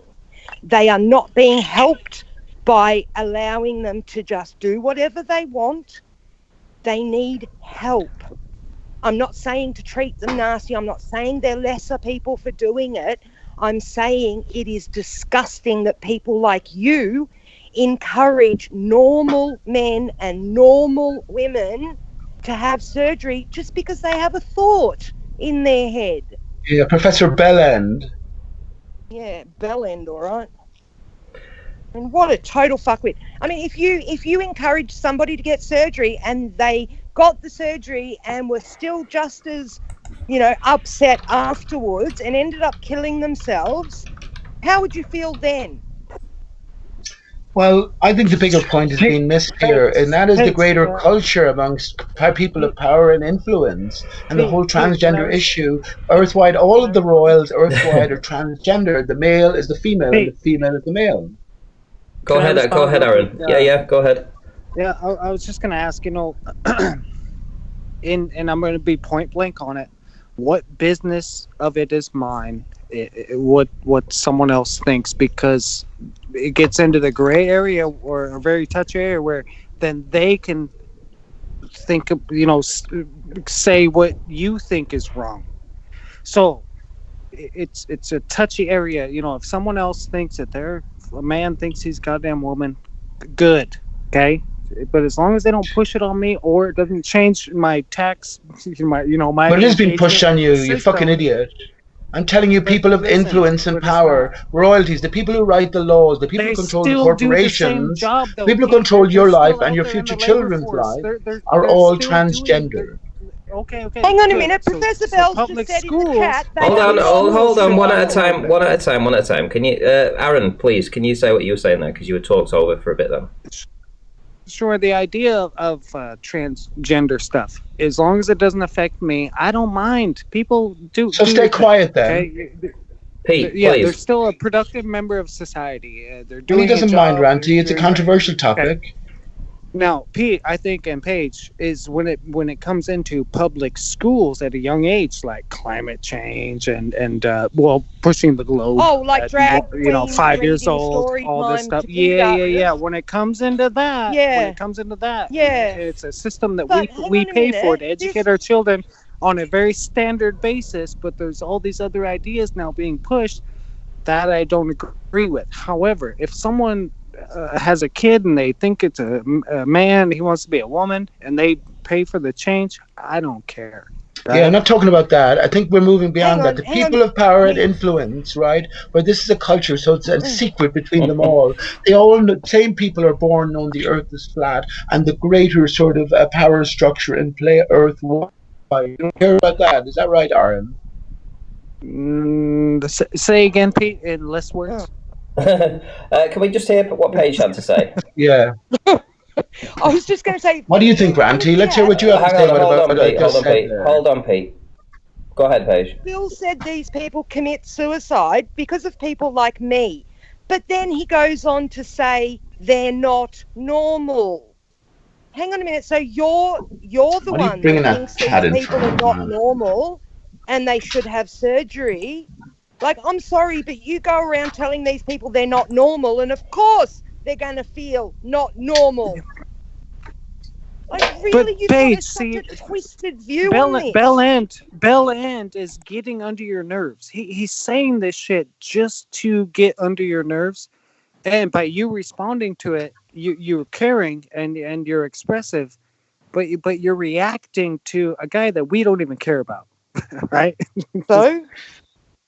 That's what a conversation don't give him the is time. about. Yeah, don't give him the time though. But that's what we're here for, to have a conversation and but he's not views. On the show. Well, so what? We're just supposed to sit here and not talk to each other, not get upset, not have differing opinions. No, fuck him, Paige. He's a lying little shit like the rest of them, and I wouldn't bring him into this chat here.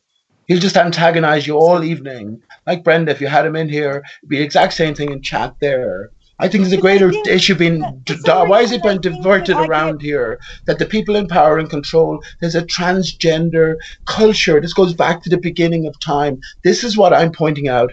I love my fellow man. If someone is genuinely confused about their sexuality, well then take necessary steps. All the way, ultimately, it's their own choice to make it ultimately. But do it informed, right? But what's been overlooked here is this overall culture and the people of power and influence, the people who are shaping our lives, people who are giving this a arena to us exactly, and that's been never overlooked. encourage these people to stay the gender they are.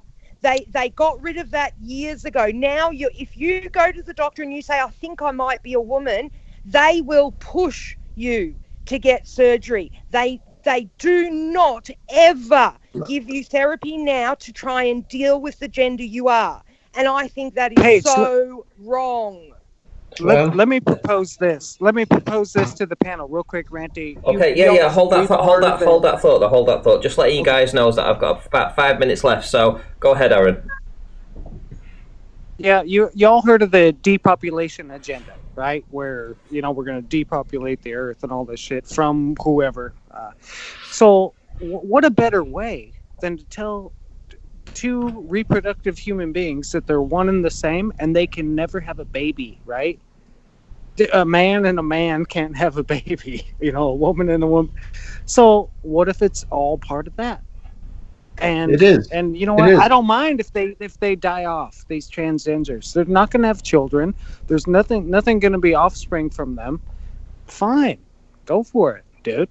Even male-female families are having 1 and 2 children, and there's a greater story to all of this. I think the age of division is through.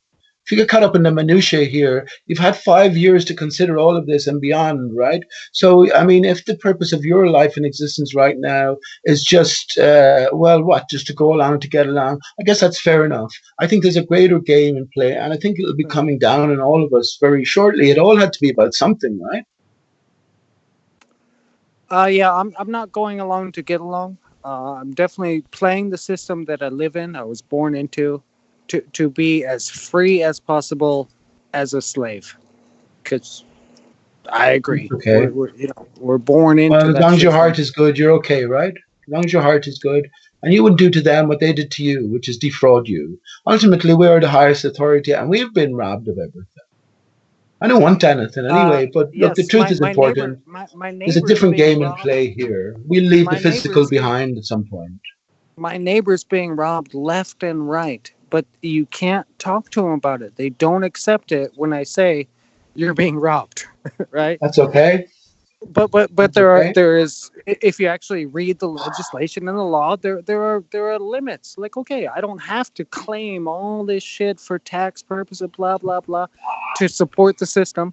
And look, if I'm just one guy doing it, hey, if I'm happy, that's fine. Other people, they don't read, Pete, right? They don't read. But listen, man, I understand what you're saying completely. What can the individual do? I've come to the conclusion, really, because there's a different game in play. We can put the pieces together within our own brain. And you see, if you change your mind about things, then your universe can change. Now, what are our true capabilities? Of course, we were told via the heliocentric Big Bang model. The Big Bang is metaphor, a reference to the big fuck, when the male and the female reconnect and the circuit is bridged, and then the greatest miracle comes. Our material universe comes into being, right? So this is all metaphor, and it comes back to our true natures here.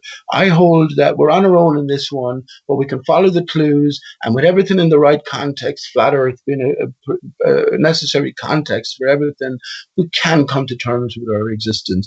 And in a real way, I hold it's wondrous beyond measure, and what else? Otherwise, there can be no point. It has to be a hopeless situation then. How can you possibly have the heart to live, not you, and just anyone in general, have the heart to sort of see into a future that you have to live where everything is a lie and everything is a threat, and there's neighbors and enemies around every corner who are willing to hang you for a dime or whatever. Okay. Or how can you possibly bring your children forward in that? That's my final statement. Yeah, Ranty. I was just about to say final thoughts. Yeah, final thoughts. Yeah, awesome. Thanks, Pete. I would just say that my last thing is, look, at Flat Earth, all symbolic, just to finish off on the clues thing, that clues led us to the dodo, the changing face of the Earth post-destruction. The dodo then came about because of the decapitation, the division of the Tree of Life, Aristarchus. So thanks a lot, everybody, and all the best. Go ahead, Aaron, final thoughts? The system exists. We're born into it, Pete, and sorry, I don't mean to direct my comment, but the system exists. We're born into it, and when you start raising children into it, I understand Pete's frustration and that just fisting up your hand, saying, "What do we do?" Well, listen, the system is created by the ignorance, the folks around you. They fully support this fucking crap. They promote it. They believe in it. They're like, oh, police should be able to come to my house and take my kid if I don't school him correctly. Your neighbor believes that, so that's what happens to you in that, if that was a case. But if as long as we know this, we can hopefully slide under the radar just a little bit. We still need the system for Walmart's food.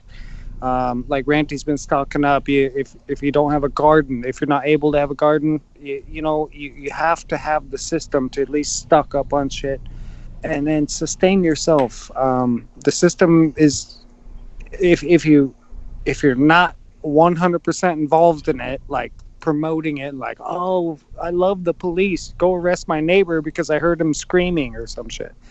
The system is okay because it provides us with a lot of stuff, power, water, sewer, sewage, trash collection, stuff like that we can then move on with our lives and raise kids, how to say this, with a dual mind child, where they're able to grow up and ask questions like we're doing. So thank you very much. Thank you very much, Aaron. Paige, final thoughts? Yeah, I just want to encourage everybody to, just pop out and grab, your extra little bits and pieces while you can before things get any worse down at the shops. The pictures that I saw from Roxanne were quite alarming. She's got a look on her face like, holy shit, all these shelves are just empty. So maybe, before wherever you live, before too many people start realizing what's going on and things get that way near you, if you can pop out and stock yourself up. The other thing, the channel, I put a link at the start of the show for that channel, Extreme Reality Check. She does a really good job of synchronizing, little things to bigger things that you wouldn't think were even related. And, she has some really, really fascinating videos. And also on my channel, I'm pretty sure it's on my Page channel, not the autodidactic channel, but the one that I'm on at the moment, has a video called what was it called, Magna Carta or something. It's about the legal name fraud, Justinian Deception. It was a mirrored video from Justinian Deception channel, and he actually has videos talking you through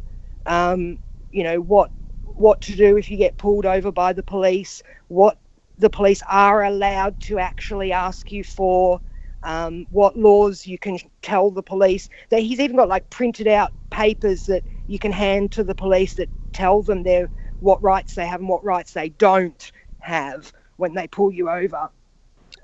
So yeah, if anybody is interested in that kind of stuff, just have a look on my channel. It's all there. Awesome. Thanks very much, Paige. My pleasure. Right, okay, so you guys, you heard all that. I've been going now for 2.5 hours, 3 hours, something like that. So we got talking about a lot of different things this evening, the things that I generally try and steer away from. I don't normally like talking about the transgender agenda, essentially because I don't see it's relevant to Flat Earth, but clearly it's a very passionate subject that a lot of people do want to talk about. Maybe I'm overlooking something here, but it does seem that whenever that gets talked about, a lot of people really get behind that for some reason. Me personally, I'm just a flat earther doing my thing, and I'm going to get things back on track tomorrow. So we're going to be talking flat earth tomorrow. I'm going to keep it on track. I'd like to try and get some globers in if possible. So I want to get some debates going, proper debates, so bring your A game globers. So if there's any globers listening, that want to talk about anything. I know that Toadie was in the chat before. Professor Phil Bell, we've got the Rumpus, maybe not the Rumpus if he needs to calm down a little bit. But ultimately, I want to get some debate going. So if you're a Glober and you're listening and you feel that you can take on some of the flat earthers here and you've got some proof, email me at ranty@rantyflatearth.com. I will bring you in on the Skype call and you can debate us one-on-one, two-on-one, it doesn't really matter. Let's get something going. We want to see what you've got. We're all up for new people coming on this show with new content, new ideas. This is what the platform's for. So if you're up for that, I'll see you all tomorrow. That will be, in around about 21 hours time. Thank you all the people that gave a super chat this evening. That's very, very much appreciated. Who knows where we're going to be next month. So, of course, when we actually get the money from the super chats next month, that will go a long way. If we're out of work and we can't go working, we've got bills to pay, mortgages, etc. So, all that kind of thing is awesome. Thank you all the people that have given the super chats this evening. So thank you for that. In the meantime, that'll do for tonight. And I will see you all in the next one, and that will be tomorrow. So tune in then. Take care, and see you all in the next one.